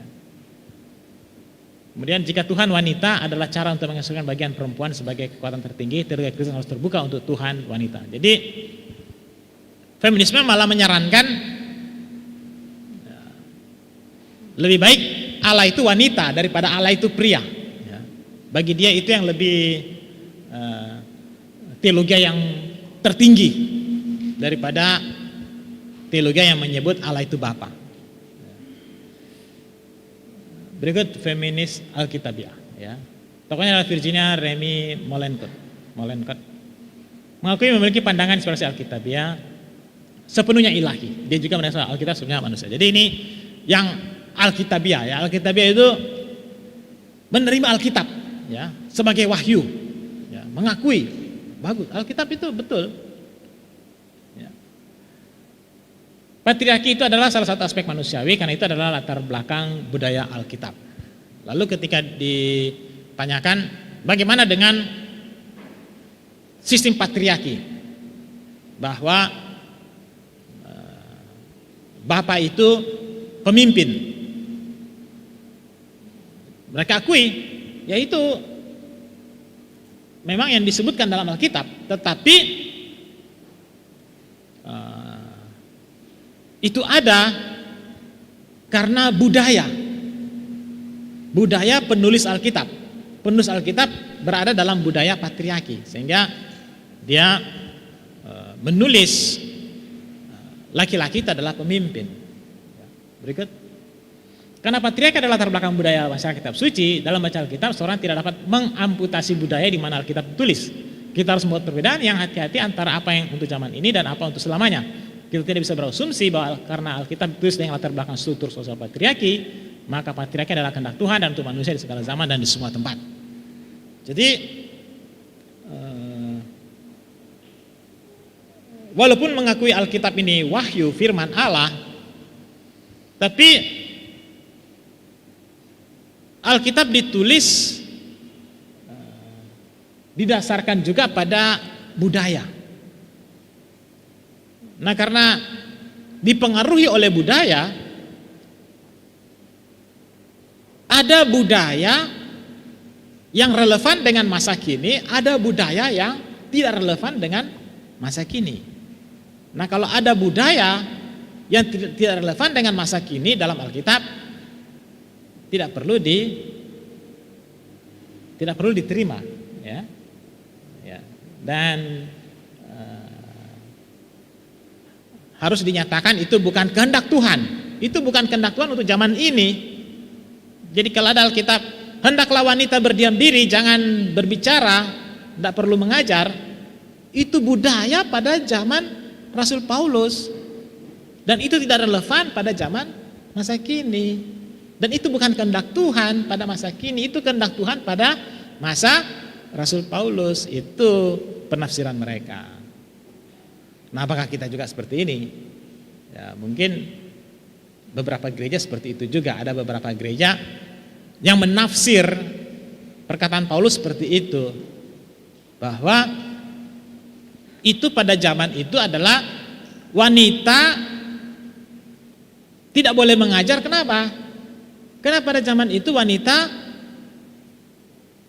tidak diberi kesempatan mengikuti pendidikan untuk sekolah. Wanita tidak bersekolah. Ya. Dan banyak wanita tidak bersekolah pada zaman rasul-rasul. Ya. Yesus saja yang mengizinkan Maria duduk di kakinya mendengar dia mengajar. Tapi para imam, para rabi, para guru tidak pernah mengizinkan wanita duduk di bawah kakinya untuk mendengar ketika mereka mengajar. Tidak ada. Hanya Yesus satu-satunya yang berani mengizinkan wanita mendengar dia mengajar. Pada masa itu tidak ada wanita yang boleh duduk di depan guru belajar. Kalau mau duduk jauh-jauh di sana, ya. Syukur kalau bisa dengar, ya. Tapi kebanyakan tidak bisa dengar, ya. Nah, karena mereka tidak memiliki akses, tidak mendapatkan pendidikan, wajar Rasul Paulus mengatakan hendaklah wanita berdiam diri. Ngapain ngomong? Sekolah aja tidak, mau ngomong apa? Ya, mau ngomong bikin capcay, nasi goreng, mie goreng, ya, nah, gitu kan?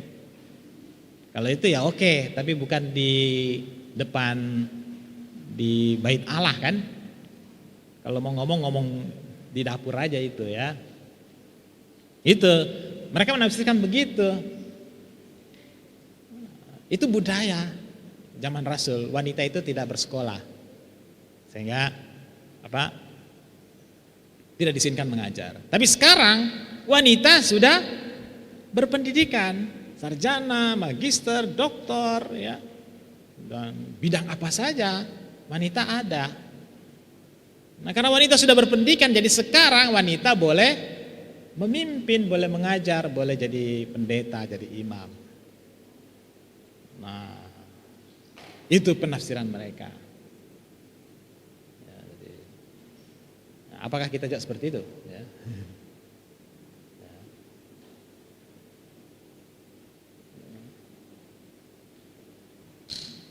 Jadi itu ya.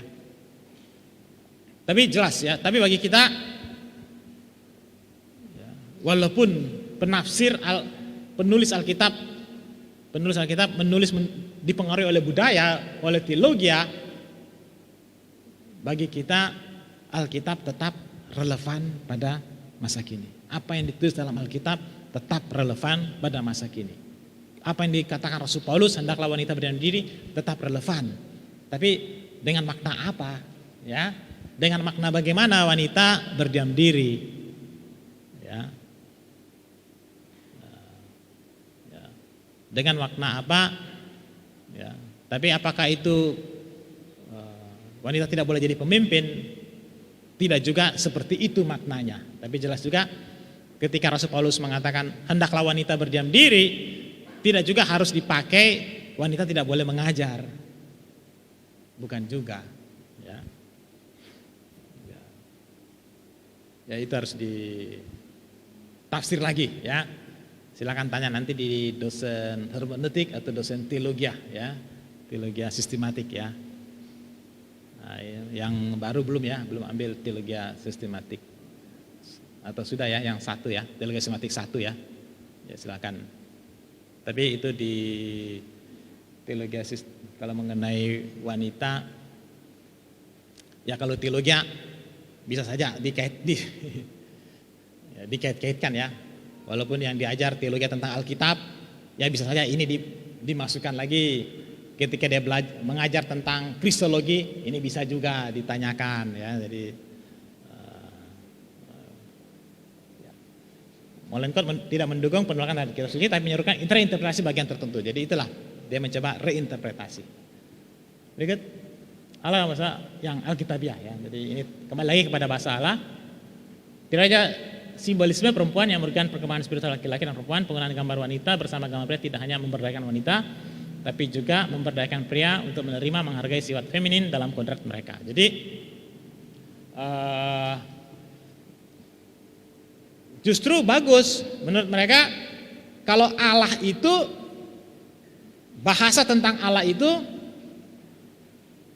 menggunakan bahasa yang tidak ada jenis kelaminnya. Itu kan lebih bagus daripada menggunakan Allah lalu ditulis dan itu punya jenis kelamin laki-laki, itu malah menindas wanita. Tapi kalau manusia bisa menciptakan bahasa nama Allah yang di dalamnya tidak ada jenis kelamin, itu kan bagus menurut feminisme. Tapi itu tidak mungkin terjadi di dunia ini, ya. Berikut. Semua bahasa Alkitabiah tentang Tuhan adalah metaforis, ya. Metafora Alkitabiah dari Allah sebagai Bapa, kita dan semua kita ganti laki-laki tentang Tuhan. Adalah kiasan dan bukan kebenaran tentang sifat utama Allah. Ya. Tuhan itu bukan perempuan, dan Tuhan itu secara harfiah kombinasi pria dan wanita, androgini. Allah melampaui semua keterbatasan manusia, termasuk keterbatasan seksualitas manusia. Jadi jika semua bahasa Tuhan hanyalah metaforis dan jika Tuhan melampaui seksualitas manusia, tidak ada yang salah tentang menggunakan bahasa pria dan wanita untuk merujuk pada Tuhan. Jadi apa salahnya menyebut Tuhan itu wanita, ya. Atau menghapus, ya, Tuhan itu sebagai Bapa, ya. Bukankah itu lebih baik, ya? Karena bagi mereka Allah itu Bapa kiasan, bukan sebutan, bukan nama. Jadi inilah teologi, ya, teologi atau filsafat itu kita harus sensitif mendengar dengan setiap istilah. Kalau kita tidak peka dengan istilah, kita bisa salah dalam memahami, ya. Allah itu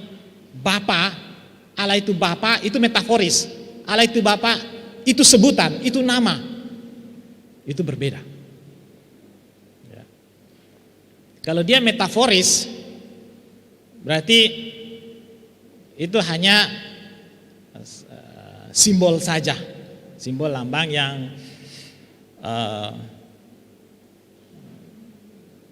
yang tidak melekat pada dirinya.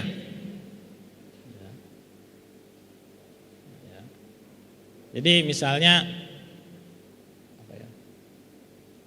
metaforis, ya. Seringkali kita menggunakan metafora. Ya, kemarin saya menggunakan metafora kepemimpinan itu, sifat ciri kepemimpinan itu adalah kepala. Kepala itu salah satu sifat kepemimpinan, ya. Tapi itu kan kepemimpinan bukan kepala, kan? Bukan. Itu hanya metafora, kiasan. Nah, begitu juga kalau kita mengatakan Allah Bapa itu metafora, berarti Allah itu bukan Bapa. Tapi kalau kita mengatakan Bapa itu adalah Allah, sebutan untuk Allah, nama untuk Allah, itu berarti Bapa itu melekat pada Allah. Allah memang Bapa. Kalau Allah itu Bapa sebagai sebutan nama, itu berarti Allah memang Bapa. Tapi kalau kita katakan Bapa itu adalah metafora dari Allah, Allah itu bukan Bapa, gitu kan? Jadi, nah itulah perbedaan istilah, ya. Jadi harus bisa sensitif, ya, dengan setiap istilah. Seringkali kita kalau tidak sensitif mudah dipengaruhi, ya. Oke.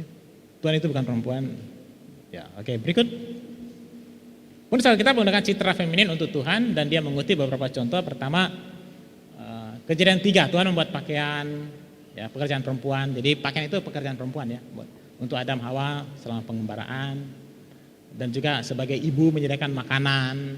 Ketika Adam dan Hawa diusir dari Taman Eden, Tuhan tetap memberikan mereka makan. Sementara tanah ini sudah dikutuk dengan semak duri, susah mendapatkan makanan, tapi Tuhan memberkati.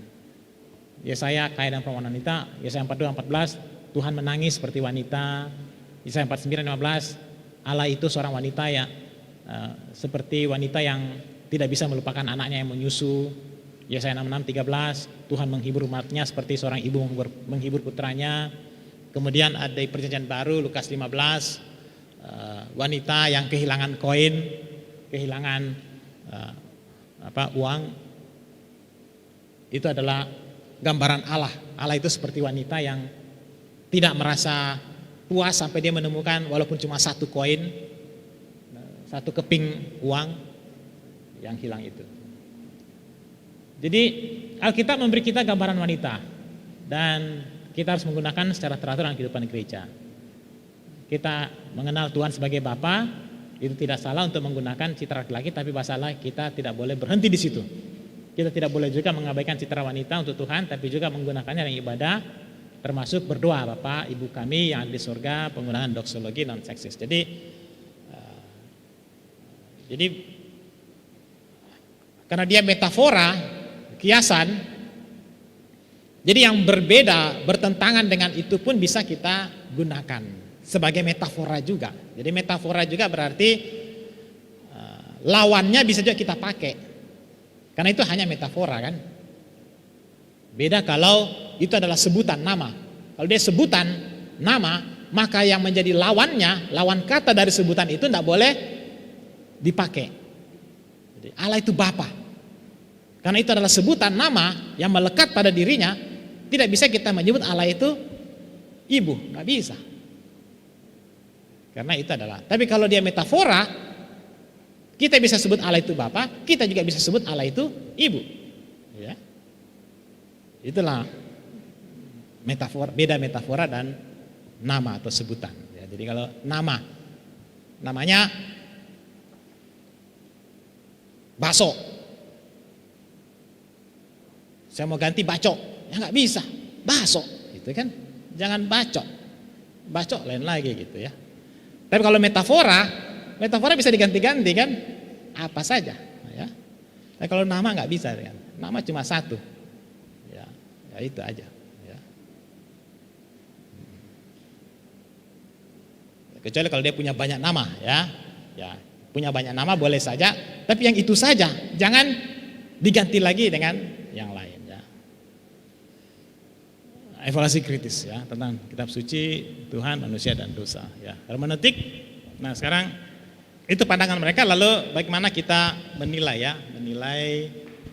Tidak ada teologi yang percaya bahwa semua kitab suci adalah diilhami dan tidak mungkin salah. Baik feminis Kristen, Albika, bahwa nalar manusia yang ditinggikan atas Alkitab. Jadi pada dasarnya ya semua feminisme walaupun Alkitabiah ada juga mengakui Alkitab firman Allah, tapi umumnya mereka menolak Alkitab sebagai wahyu. Dan kalau mau baca Alkitab pakai nalar, bukan iman ya. Menolak semua teks Alkitab yang tidak sesuai dengan anggapan mereka dan tidak percaya dengan pengalaman. Jadi apa yang tidak sesuai dengan teologi mereka, pengalaman, ditolak. 2 Timotius 3, 16-17, 2 Petrus 1, 20-21. Jika seorang tidak percaya pada apa yang Alkitab katakan, ini mengenai wahyu ya. Jadi ini bagaimana wahyu diilhamkan. Nah kalau mereka sudah tidak percaya apa yang diilhamkan untuk mengajar, memperbaiki kesalahan, kelakuan, ya apapun yang dikatakan Alkitab tidak mungkin mereka percaya. Ya. Bagi mereka kitab suci adalah firman Tuhan, bukan pengalaman.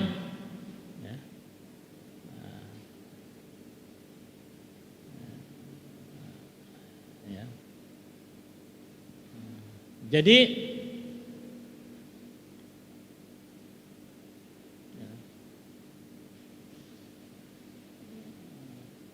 Jadi kitab suci bagi kita adalah firman Tuhan ya.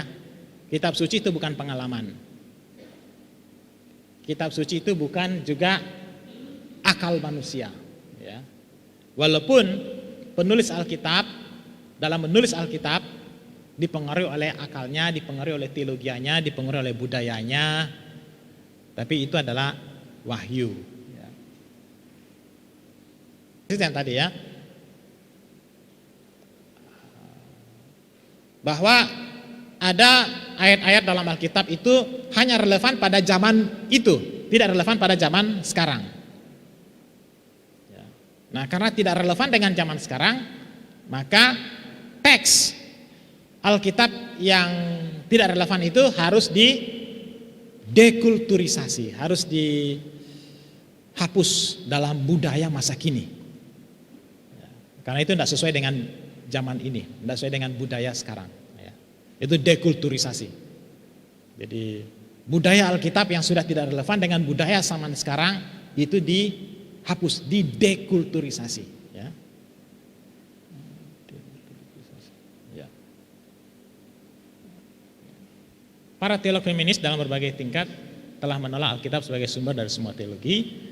Penolakan seperti itu telah menyebabkan efek domino dari kemudian. Jadi teologi feminisme yang menolak Alkitab itu adalah murtad. Ya. Berikut. Tuhan dan bahasa Tuhan. Deli menolak firman Tuhan, maka dia menolak Tuhan memberikan firman itu. Deli mengabaikan fakta seorang hanya dapat mengenal Tuhan melalui wahyu. Ya. Dan sebaliknya dia mengklaim untuk dirinya sendiri menyebut nama Tuhan. Setelah mengklaim kekuatan ini, Tuhan dapat menjadi apapun yang dia inginkan menjadi Tuhan.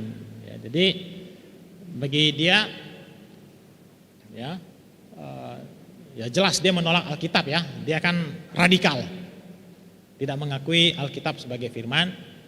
Dan bagi dia merasa bebas untuk menyebut Tuhan itu apa saja. Mau sebut Tuhan itu ibu, ya.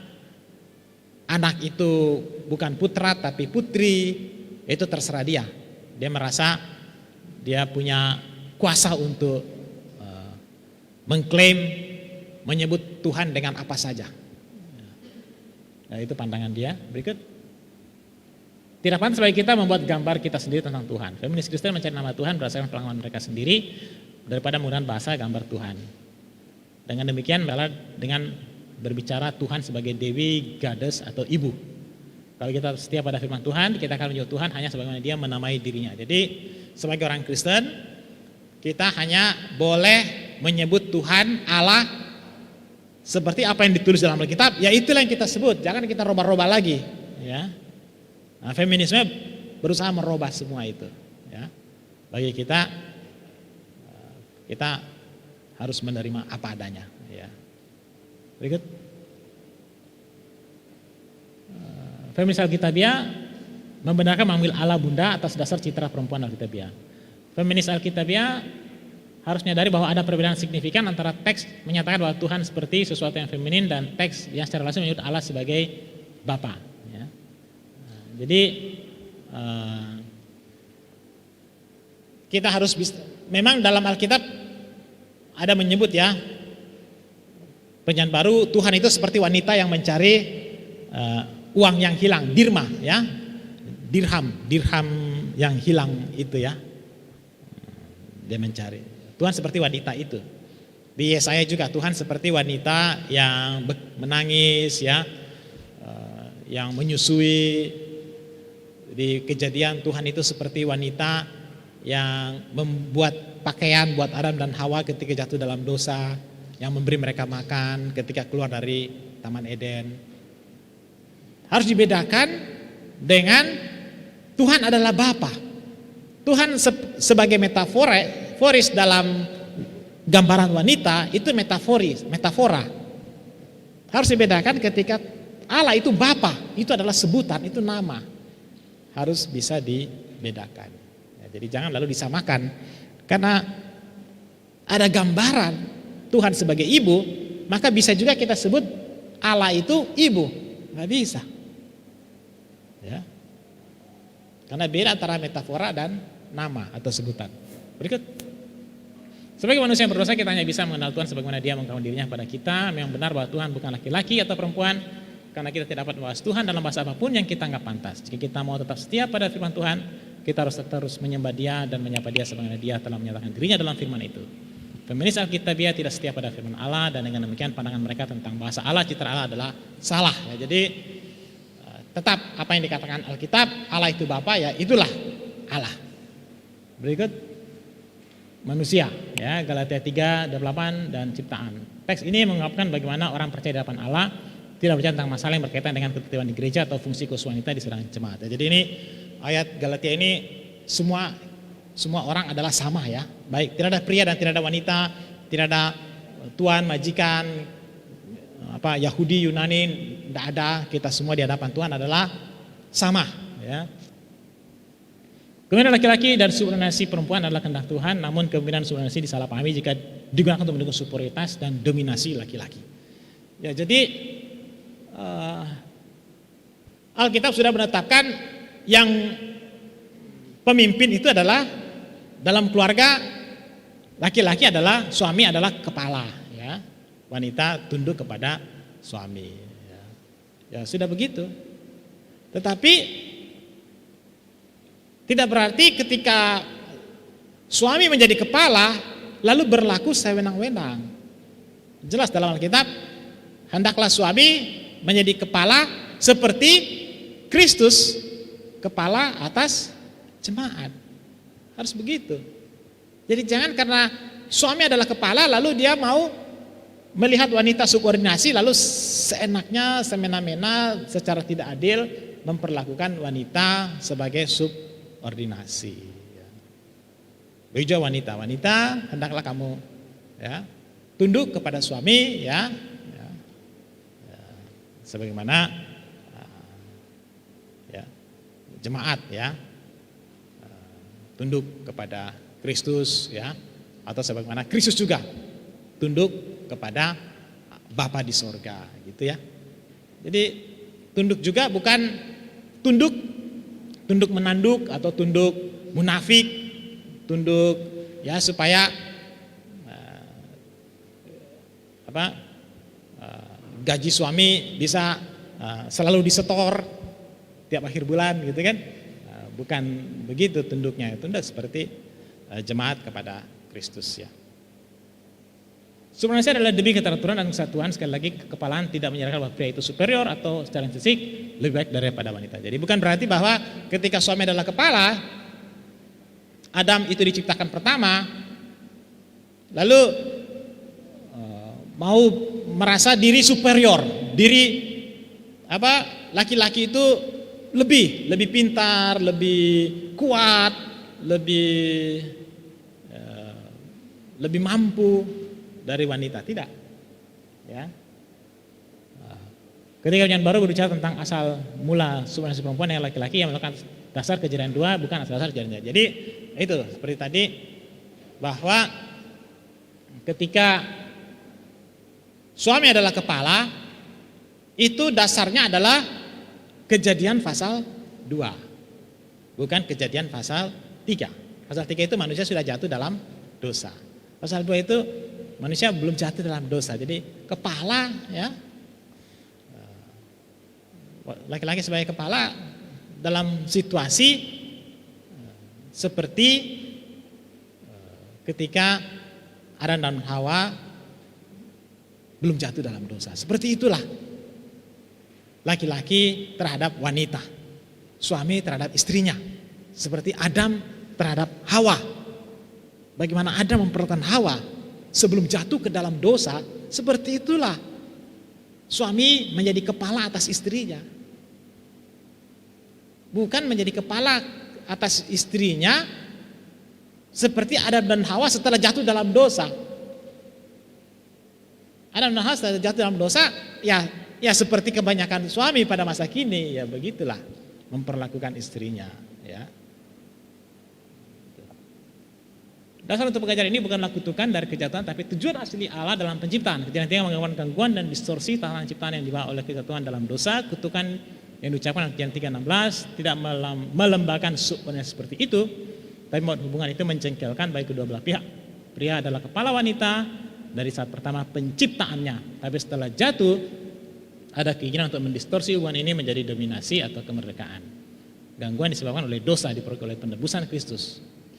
Dan pria wanita yang ada dalam Kristus harus melakukan pekerjaan dan fungsi mereka masing-masing dengan tanpa penindasan dan penolakan. Jadi ya, seperti ini ya, pria dan wanita ya, atau suami kepada istri ya. Dan dosalah yang membuat mengapa ada penindasan, mengapa ada penolakan, tidak mau tunduk. Kenapa ada istri tidak mau tunduk kepada suami? Kenapa ada suami menindas istri yang di bawahnya? Itu semuanya karena dosa. Bukan karena seperti itulah yang dikatakan firman, bukan. Firman Tuhan tidak mengatakan seperti itu. Firman Tuhan mengatakan ya memang suami kepala, istri subordinat. Tapi dalam menjalankan fungsi seperti ketika manusia belum jatuh dalam dosa. Seperti itu harus dilaksanakan. Atau seperti Kristus, ya, hubungan Kristus dengan jemaat. Manusia dan gambar Allah. Para feminis menyamakan gambar Allah dengan fisik, gambar Tuhan disamakan dengan pria dan wanita. Pemahaman seperti itu untuk mendukung fakta bahwa subordinasi perempuan bukan kehendak Tuhan. Ya. Gambar Allah tidak ada hubungannya dengan kelakian atau perempuan, tapi lebih terdiri dari kualitas spiritual seperti pengetahuan tentang Tuhan, kekudusan, kehendak, kebenaran sejati. Ya. Jadi para feminis menganggap bahwa laki-laki dan perempuan itu adalah gambar Allah. Jadi, nah ini lagi istilah ya. Laki-laki, perempuan, gambar Allah itu adalah laki-laki dan perempuan. Ya.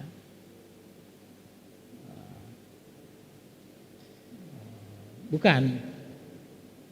Laki-laki dan perempuan itu bukan gambar Allah. Kalau kita mengatakan gambar Allah itu adalah laki-laki dan perempuan, berarti Allah itu memiliki jenis kelamin, gitu kan?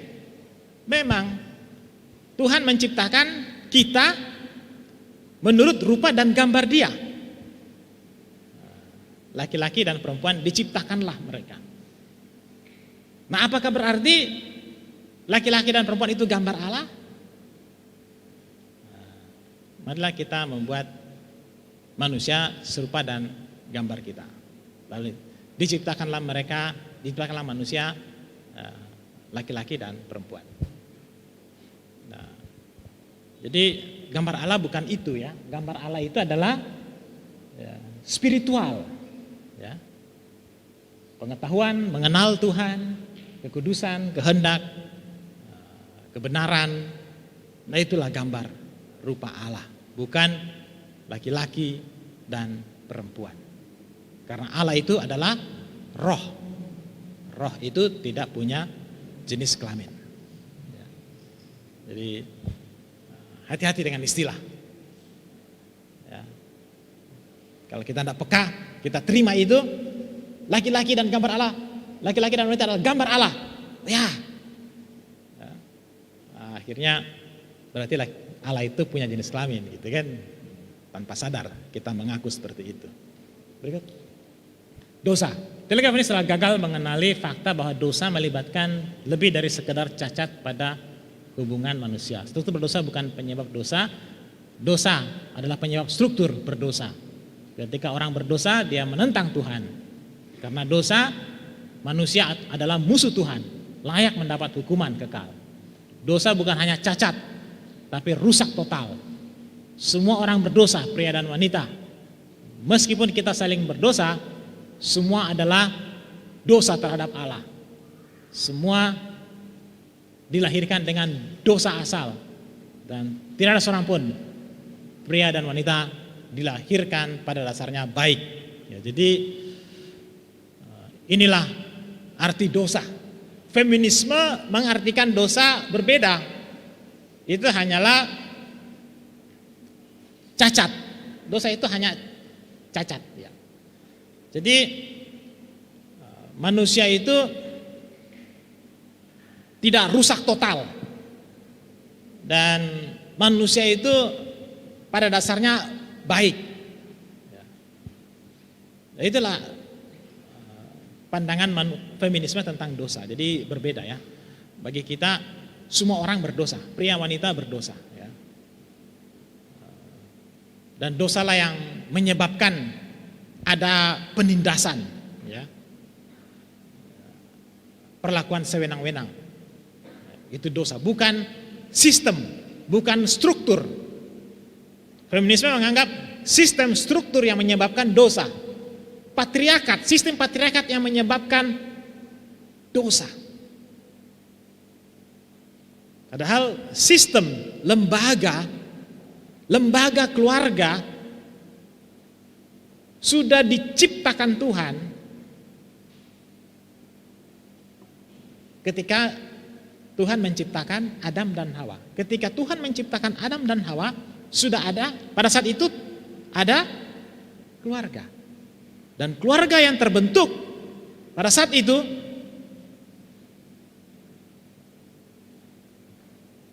sebelum manusia jatuh dalam dosa. Jadi struktur sistem, walaupun itu masih struktur sistem berupa keluarga, itu adalah masyarakat. Itu struktur masyarakat, sistem masyarakat, aturan dalam masyarakat yang sudah ada aturannya.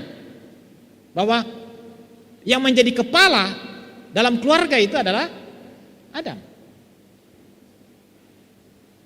Hawa tunduk kepada Adam. Itulah sistem, struktur yang sudah ada sebelum manusia jatuh dalam dosa. Bukan struktur yang menyebabkan dosa.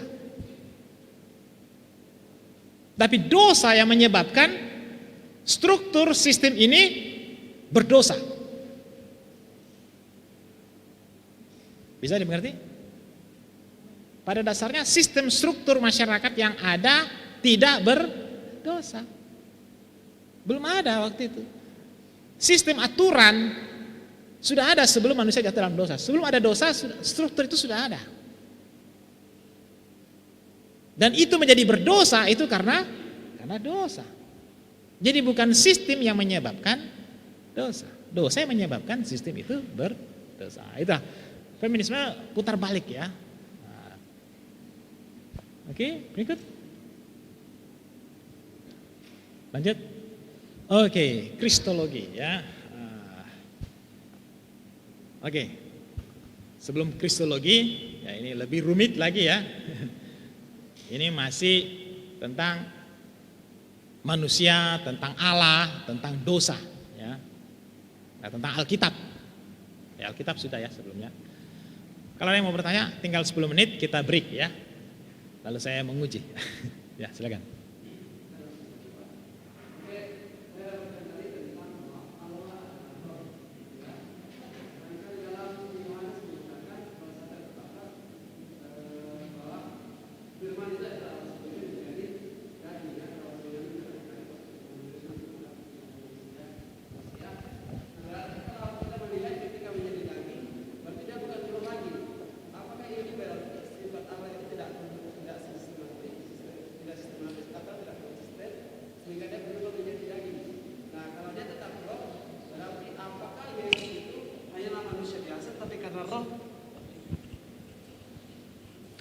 Oke, saya lanjut di dalam tentang bahwa roh itu adalah Allah adalah roh. Nah, sedangkan di dalam Yohanes tadi, Yohanes pasal 1 ayat 14 bahwa firman itu menjadi daging. Nah, berarti yang saya mau tanyakan di sini tentang kepribadian Yesus. Yesus kan manusia, gitu kan, manusia 100% dan juga 100% adalah Allah. Nah, tetapi kalau dia menjadi daging, apakah itu menunjukkan bahwa Allah itu tidak sistematis atau tidak konsisten dalam sifatnya yang harusnya jadi roh sehingga berubah menjadi manusia? Atau apakah Yesus itu hanyalah manusia biasa, tetapi karena roh Allah hidup dalam dirinya sehingga ia dijadikan Allah? Atau ketika roh itu meninggalkan dirinya, dia akan menjadi manusia biasa kembali? Oke, itu yang saya tanyakan. Kemudian di sini berbicara tentang juga yang Allah itu tidak memiliki jenis kelamin. Ini masih menuju kepada kepribadian Yesus. Apakah Yesus ketika masuk ke dalam dunia itu karena ini menunjukkan bahwa tidak berjenis kelamin. Nah, ketika dia dalam dunia itu dia menjadi daging dan jenis kelaminnya itu waktu jadi daging itu kalau kita melihat dalam Alkitab sebagai putra menjadi satu yang nyata dilihat oleh mata, yaitu dia sebagai putra laki-laki. Terus bagaimana pandangannya tetap terhadap bahwa Yesus itu Allah tidak memiliki jenis kelamin. Oke, itu saja Pak, terima kasih. Ya, jadi Allah itu Bapa, Putra, Roh Kudus gitu ya. Ya itulah Allah ya. Jadi Allah Bapa ya. Kemudian Putra itu Yesus ya. Yesus itu jadi Bapa itu Roh. Ya. Allah. Roh Kudus, roh. Lalu Yesus punya dua natur. sebagai Allah yang adalah roh dan juga sebagai manusia. Ya, jadi ya itulah, sejak awal dunia sudah seperti itu, sejak kekal sudah seperti itu. Bukan sejak ketika dia datang ke dunia ini lalu dia menjadi punya sifat. Jadi itu banyak sekali perbedaan pendapat ya, tantangan. Yesus manusia itu kapan? Ketika dia keluar dari Maria dia manusia atau sebelumnya atau sejak dari awal ya. Jadi banyak perbedaan ya pandangan. Ya. Dia berinkarnasi ya. Jadi ya itulah sifatnya ya. Jadi, tetapi apakah Yesus itu ada lagi, Yesus itu sebelum lahir dia sudah ada atau belum ya? Nah itu juga banyak perbedaan ya. Ada yang mengatakan Yesus itu nanti ketika lahir dari Maria baru Yesus ada. Nah, sebelumnya Yesus tidak ada ya. Tapi kalau kita lihat teologi ketika bertemu Abraham menyampaikan akan apa itu? Membinasakan Sodom dan Gomora, ada tiga ya di situ. Salah satu itu adalah Yesus ya. Kalau belajar teologi salah satu itu adalah Yesus ya. Jadi ada banyak cerita dalam Perjanjian Lama Yesus nampak datang ke nabi-nabi sebagai personifikasi ya. Menyatakan diri malaikat. Dia malaikat Tuhan tetapi dia bisa dilihat orang. Kalau Tuhan sendiri Allah Bapa yang datang ke manusia pasti manusia mati. Tapi kalau sebagai Yesus yang datang, orang tidak mati kan? Nah itulah Yesus yang datang menemui para nabi, ya, sehingga mereka tidak mati ketika melihat malaikat Tuhan itu. Dan malaikat Tuhan itu adalah Yesus ya. Lalu dia menjadi manusia, ya dia adalah Allah. Dia adalah manusia. Tapi sebagai manusia, dia tidak lahir dari benih. Dia dilahirkan dari manusia, tapi bukan dari benih laki-laki dan benih perempuan. Itu jelas ya. Itulah kuasa Allah. Bagaimana dia lahir sebagai manusia tanpa ada pertemuan sel telur dan sperma, tanpa ada benih dari manusia. Benihnya murni benih ilahi, tetapi benih ilahi itu lahir menjadi manusia. Nah, itu tidak masuk di akal kita. Bagaimana mungkin benih ilahi menjadi manusia? Yang seharusnya kalau mau jadi manusia harus ada benih sperma dan telur bertemu menjadi manusia. Ini murni benih ilahi. Ya itulah Yesus ya, bagaimana benih ilahi itu menjadi, walaupun dia menggunakan Maria, tapi Maria itu tidak bersetubuh kan? Maria itu dipakai kandungannya saja, tapi benih Maria tidak pernah digunakan untuk melahirkan Yesus. Tidak ada pun benih Maria ada dalam kemanusiaan Yesus ya. Itu teologi yang kita anut ya. Nah itulah sifat Allah ya, apa yang dikatakan Alkitab ya begitu, bukan apakah itu konsisten, apakah itu kontradiksi, ya, tidak masuk akal, ya itulah. Feminisme tidak mau menerima Alkitab kalau tidak masuk akal, hanya mau menerima Alkitab yang masuk akal, sesuai dengan nalar. Kalau tidak bisa terima. Ya. Ya. Tetapi bagi kita menerima iman, dan dengan iman itu masuk akal. Ya, jadi,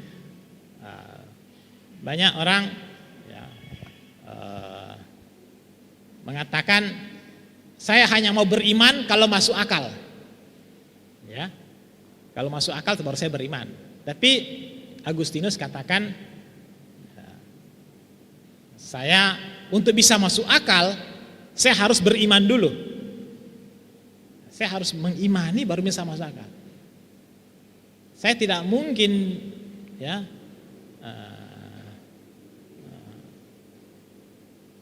masuk akal dulu baru beriman, tidak mungkin. Ya. Harus beriman dulu. Ya. Jadi begitulah sikap kita terhadap firman Tuhan. Ya. Kalau kita mau masuk akal dulu baru beriman, ya begitulah kita. Ini tidak akan pernah bisa menerima Yesus itu adalah Allah dan manusia. Tidak bisa menerima Yesus itu manusia lahir dari benih Allah tanpa benih manusia. Tidak bisa. Ya. Itu tetap. Tapi kalau kita mau mengimani dulu, percaya Alkitab, baru kemudian kita pikirkan dengan akal, pasti masuk akal. Ya, ya walaupun ya saya mengimani seperti itu, tetapi secara rasional nggak bisa saya jelaskan. Tetap di akal saya tetap masih terima, akal saya masih tetap terima gitu ya. Bagi saya. Walaupun mau menjelaskan itu Allah itu Bapa, Anak, Roh itu secara deskripsi saya tidak bisa jelaskan. Ya, secara jelas-jelasnya ya saya yakini dan masuk akal ya.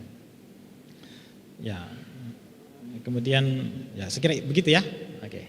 Ya. Ya, saya kira kita break dulu ya. Dan kita masih banyak ya. Masih sekitar 40 ya. 40 slide lagi ya. Terima kasih, kita silakan break. Saya tidak tahu ada snack atau tidak ya.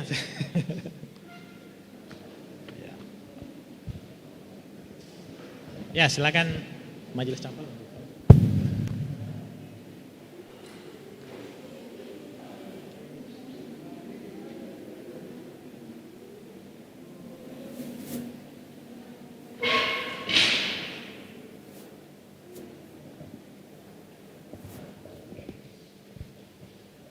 Ya, baik, sebelum kita break ada beberapa penyampaian. Yang pertama, disampaikan kepada seluruh mahasiswa-mahasiswi bahwa absensi hari ini dilakukan sebanyak 3 kali, yaitu absen sesi pertama mulai dari pukul 7.30 hingga pukul 10, sesi kedua pukul 11 hingga pukul 12, kemudian absen kapal nanti yang terakhir pukul 12.00. Jadi diharapkan agar seluruh mahasiswa tetap mengikuti perkuliahan umum hingga selesai, karena kalau misalnya tidak ikut berarti otomatis alpa ya. Kemudian waktu istirahat kita nanti 30 menit atau pukul 10.00 sampai 10.30. Snack akan diambil di depan ruangan ibadah masing-masing. Diingatkan kepada seluruh mahasiswa-mahasiswa agar tetap mematuhi protokol kesehatan selama kuliah umum berlangsung, menggunakan masker, menjaga jarak, dan tetap cuci tangan. Sebelum kita menikmati berkat Tuhan di bawah, saya undang teman-teman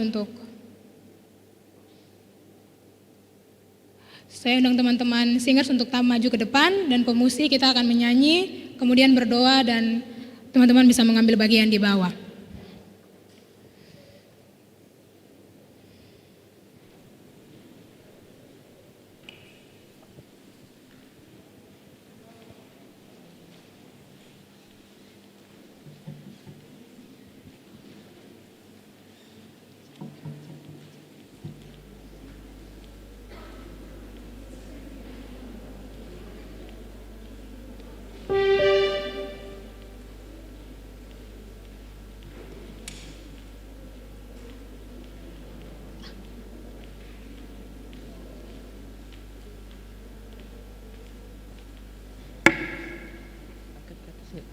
Gak usah aja.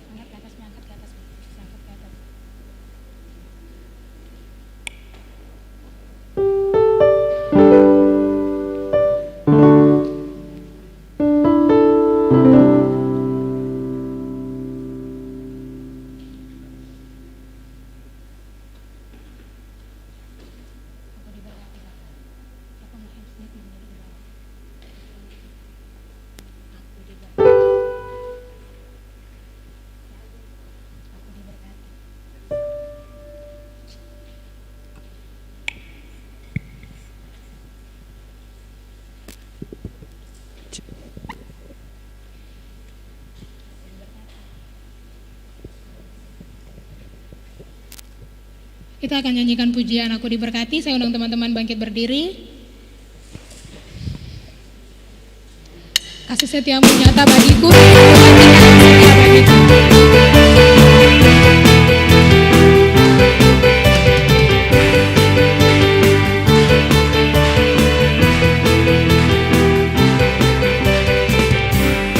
Kasih setiamu nyata bagiku, hikmat kebajikan tersedia bagiku. Sebab Allah sanggup limpahkan segalanya, dan anugerahnya sangat besar bagiku.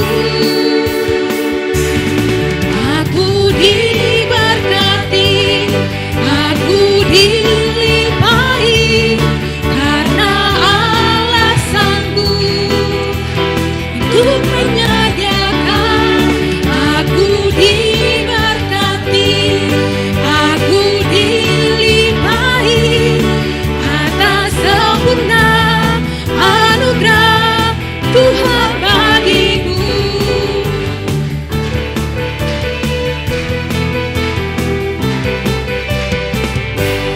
Kasih setiamu nyata bagiku, hikmat kebajikan tersedia bagiku. Sebab Allah sanggup limpahkan segalanya, dan anugerahnya sangat besar bagiku. Aku diberkati, aku dilimpahi, karena Allah sanggup untuk menyediakan. Aku diberkati, aku dilimpahi atas sempurna anugerah Tuhan bagiku.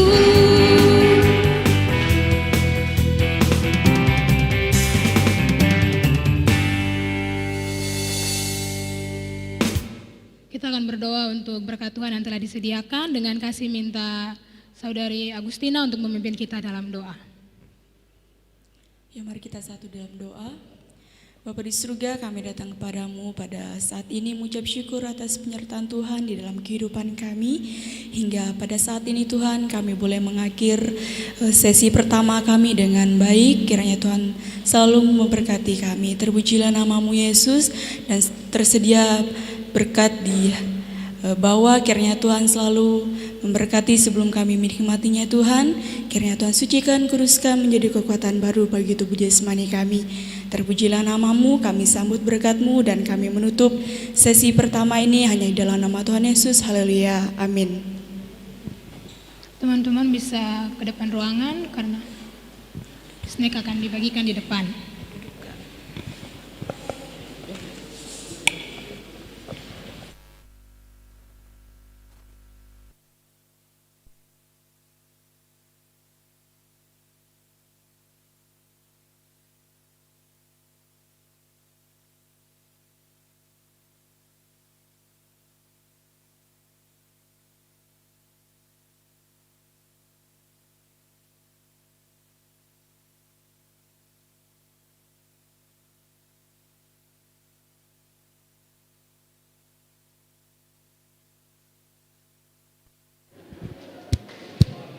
Teman-teman yang ambil snack mohon berurut, jangan berkerumun untuk turun karena kita hindari kerumunan.